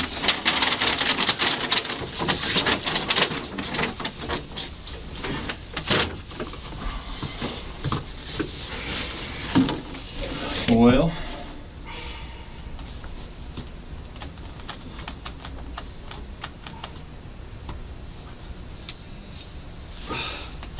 can you think of anything? Will it be okay if I tell my family about this? And No, you that's tell fine. me. Okay. It's your life, man. Look, we usually have to spend as much time anytime there's an allegation, okay? Trying to clear up the matter, one way or the other. I just Okay. don't want my girlfriend to be involved. You know, that's something. I try to have sex with my girlfriend. As bad as that sounds, and as bad that sounds when she's asleep, yeah. No, you're fine. Hey, I try to crawl up in my wife all the time. Hey, she shoots me down. I think she's probably just imagine her just being all nervous and whatnot. You know, just.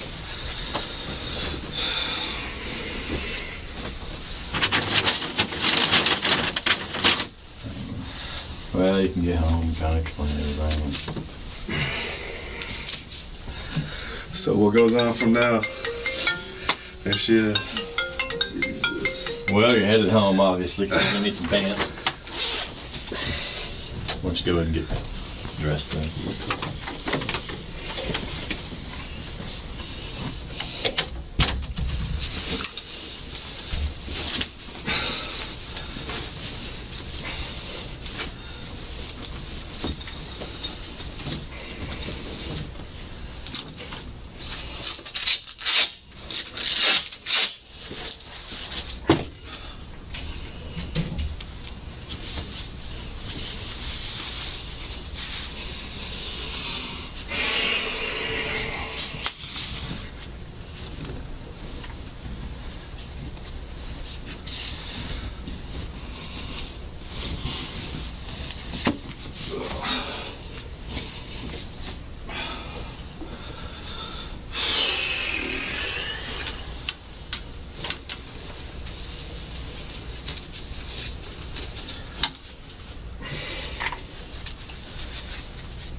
want me to stay here?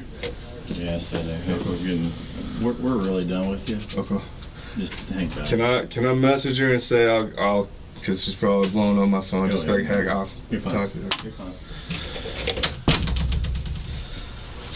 Daniel is given the opportunity to contact his girlfriend, who is undoubtedly reeling from the strange phone calls and questions she is receiving from Detective Davis.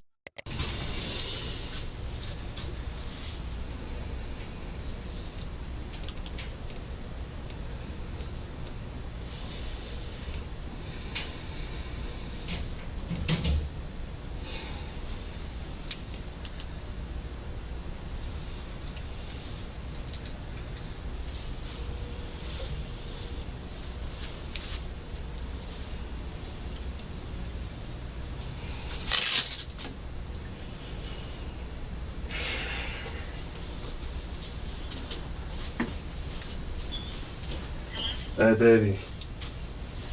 Babe. I need to tell you what's going on. It's crazy. I said I'm basically on my way home, and I'd like to talk to you. What's going on? It's crazy. Yeah, they gotta give me a ride. So I don't know, probably like 10, 15 minutes. So I get 15, around there. I don't know, 15, 20, 30 minutes around there.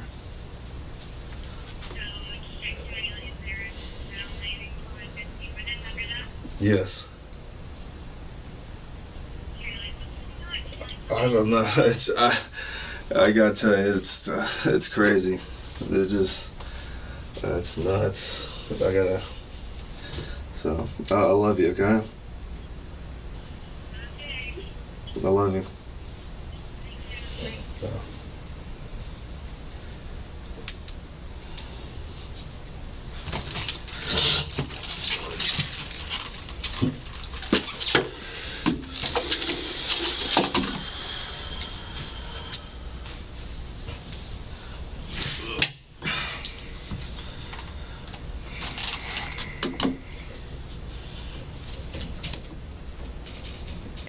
Holtzclaw waits patiently, certainly realizing what would be coming next: a mandatory leave from duty pending the results of the investigation. Hey, Dan. Hey, man. Oh, it's hot in here. Yeah, it is. Hey, until this investigation gets all completed, what's going on, we're going to put you on administrative leave with pay, okay? Sure. Just part of the procedures, and they got to do this until it gets all taken care of, Yeah. okay? So what I'm going to do, I'm going to give you this to sign that you're receiving it. And I'm going to give you a copy to take home. I want you to read it very carefully when you get home, because there's some details that other people forget to read. Such as you got to check in with me on every Tuesday morning before 9 o'clock. Okay. Call me at the station and just make sure I know who you are and where you're at. Okay. There's some things we got to take from you. I think there's firearms already in there. Yes, sir. In the deal. Do you have your shirt in here? We'll get your badge off that. Yeah. Is that the only badge you have? Yes, because the other badge is upstairs because it was we got lost in their foot chase. So Okay. the other one's upstairs. Upstairs where? With Susan, chief. Okay, assistant. so you haven't got a replacement yet? I haven't yet. You have not? Okay. Well, we need to find out about that as well. So you just have the one on the deck and whatever. Let's go ahead and get that from you. Okay. And we're going to need your radio too. We'll just kind of check it off as we go here. Thank you, sir. So we got the badge and that radio there. Lieutenant Gregory's going to take you home too, get you right home. Are you still up on North Main? Yes, yes, 14200? Yes, sir. Okay. Okay, we got the badge. And then do you have your commission card and your entry card with you? I do. Okay. And the seal missing is from the last Yes. foot chase thing, Yes, sir. right? Yes, Okay. sir. So we have the entry card and we have the Plea card. plea card, entry card. Okay. Is that your entry card? Is this? I'm sorry. What do you have here? Okay, is that all? Plea card is commission Okay, card, we'll and take all his, that. his Okay. entry card. We got all that. And do you have anything else besides your firearm? Do you have a shotgun? I do have a shotgun. Is it in your vehicle? It's at home. It's at home. Okay. Yeah. I'll get that. He'll grab that when he goes with you and grab that. He'll probably grab your radio charger as well. Okay. and any spare batteries you have there. You don't have a taser. I don't have a taser. Nothing like that. No, no. We have your keys to your car. Do you have any keys to the station or anything like that? No. Okay. All right. And that's going to be it. Okay. I'm going to let you sign this that you're receiving it. Okay. And I'm going to give you your own copy. Okay. So you can read it. Now you can't wear your uniform. Of course, we have all your badge and gun. You can't work extra jobs. Can't drive city vehicles.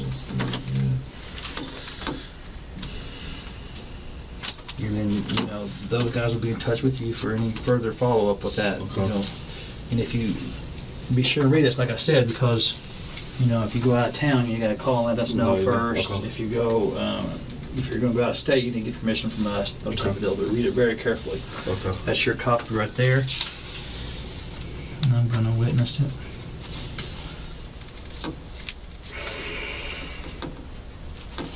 Okay. I think that's it. Arthur? Okay. And you'll take her, I'll take the, I'll take that in the badge if you want to. Okay. I'll just take that. If you could get the... And I'll get the things that he has at home. Yeah, and Let me call you back. I'm pretty sure that Melvin's working tonight. Okay. And he can just let you in my office and stick it in there. Okay. I'm almost positive he is working tonight, I would guess. And he's going to take these things home? Yes, he can take those home. You can take those home. Those items with you, you can take. Okay. All right. Okay. Okay. Thanks, Arthur. I will probably bring those things back. Okay. Now, Okay.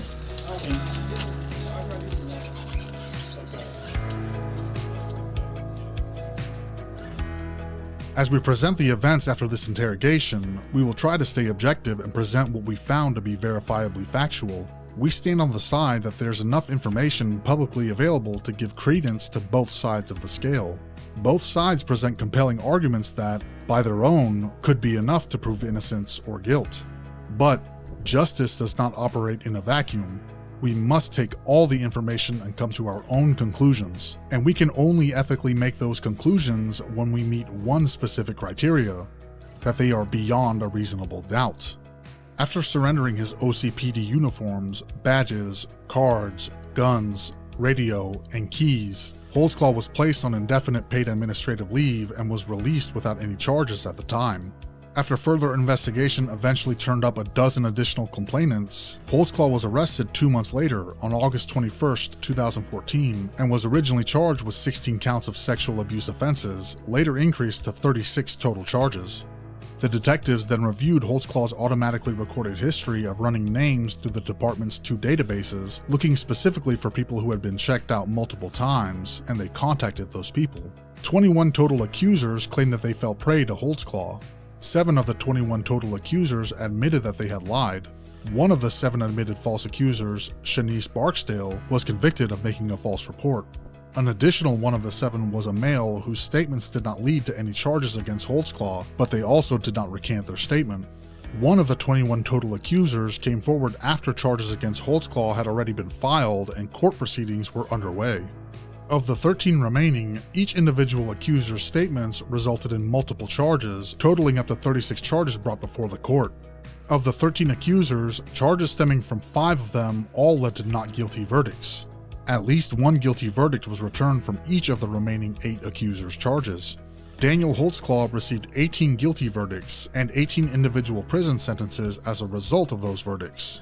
Holtzclaw was ordered to serve those consecutively, totaling a 263-year term in state prison, effectively guaranteeing that Daniel Holtzclaw will die in prison.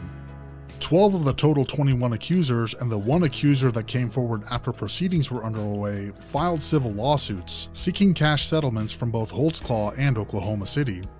The parties championing for Daniel Holtzclaw's innocence actually do have some valid counter-arguments. One of the questionable circumstances surrounding the investigation into finding potential victims was the leading nature of the conversations that Detective Davis had with the people she contacted. Instead of probing for answers, potential victims were asked if they were assaulted by an officer. How this and the various other questionable investigative methods impacted the case is up to you to decide. The lack of physical evidence exists as well. There was no fluid DNA found on Holtzclaw's person or clothing, only skin cells. all of the DNA samples could be explained through contact transfer. In addition, the prosecution failed to really present a true motive. However, the same question always comes back to mind. Why would Jenny Liggins lie? Detective Davis and Gregory mentioned that there was another accuser, Terry Morris, whose previous statements matched almost exactly to what Liggins said. However, the jury found Holtzclaw not guilty for the charges stemming from Terry Morris. Sherry Ellis, the woman whose accusations resulted in a total of 62 years for Holtzclaw, repeatedly stated that the officer who she was assaulted by was a black man. But it always comes back to Jenny Liggins. She had no reason to lie. There was no public knowledge for her to potentially use as a basis for unfounded claims. She had no reason to exact revenge, and the charges from her accusation resulted in a guilty verdict. Oklahoma County District Judge Tim Henderson, who presided over Holtzclaw's criminal trial, resigned in March 2021 and came under investigation after 2 female prosecutors and another woman accused him of sexual misconduct. Henderson presided over numerous high-profile criminal cases in Oklahoma County. Many of Henderson's cases that involve the female prosecutor, such as the case against Holtzclaw, are now under scrutiny. On February 2, 2022, Daniel Holtzclaw went before the parole board. He was unanimously denied. On September 21, 2022, attorneys representing 8 of the 13 accusers who filed a joint civil lawsuit filed a joint stipulation of dismissal with prejudice. In effect, the lawyers for Holtzclaw's accusers are asking a federal judge to dismiss the lawsuit they brought and to dismiss it with prejudice. Holtzclaw's family continues to rally behind him, seeking to right what they believe has been wronged. The alleged victims of Daniel Holtzclaw continue to march on, fighting to be made whole, advocating for police accountability, and justice for the disenfranchised. Both sides remain steadfast in their version of the truth. Daniel Holtzclaw is currently incarcerated at the Lexington Assessment and Reception Center in Lexington, Oklahoma. With a current expected release date of January 25, 2279, it is likely that he will remain behind bars for the rest of his life.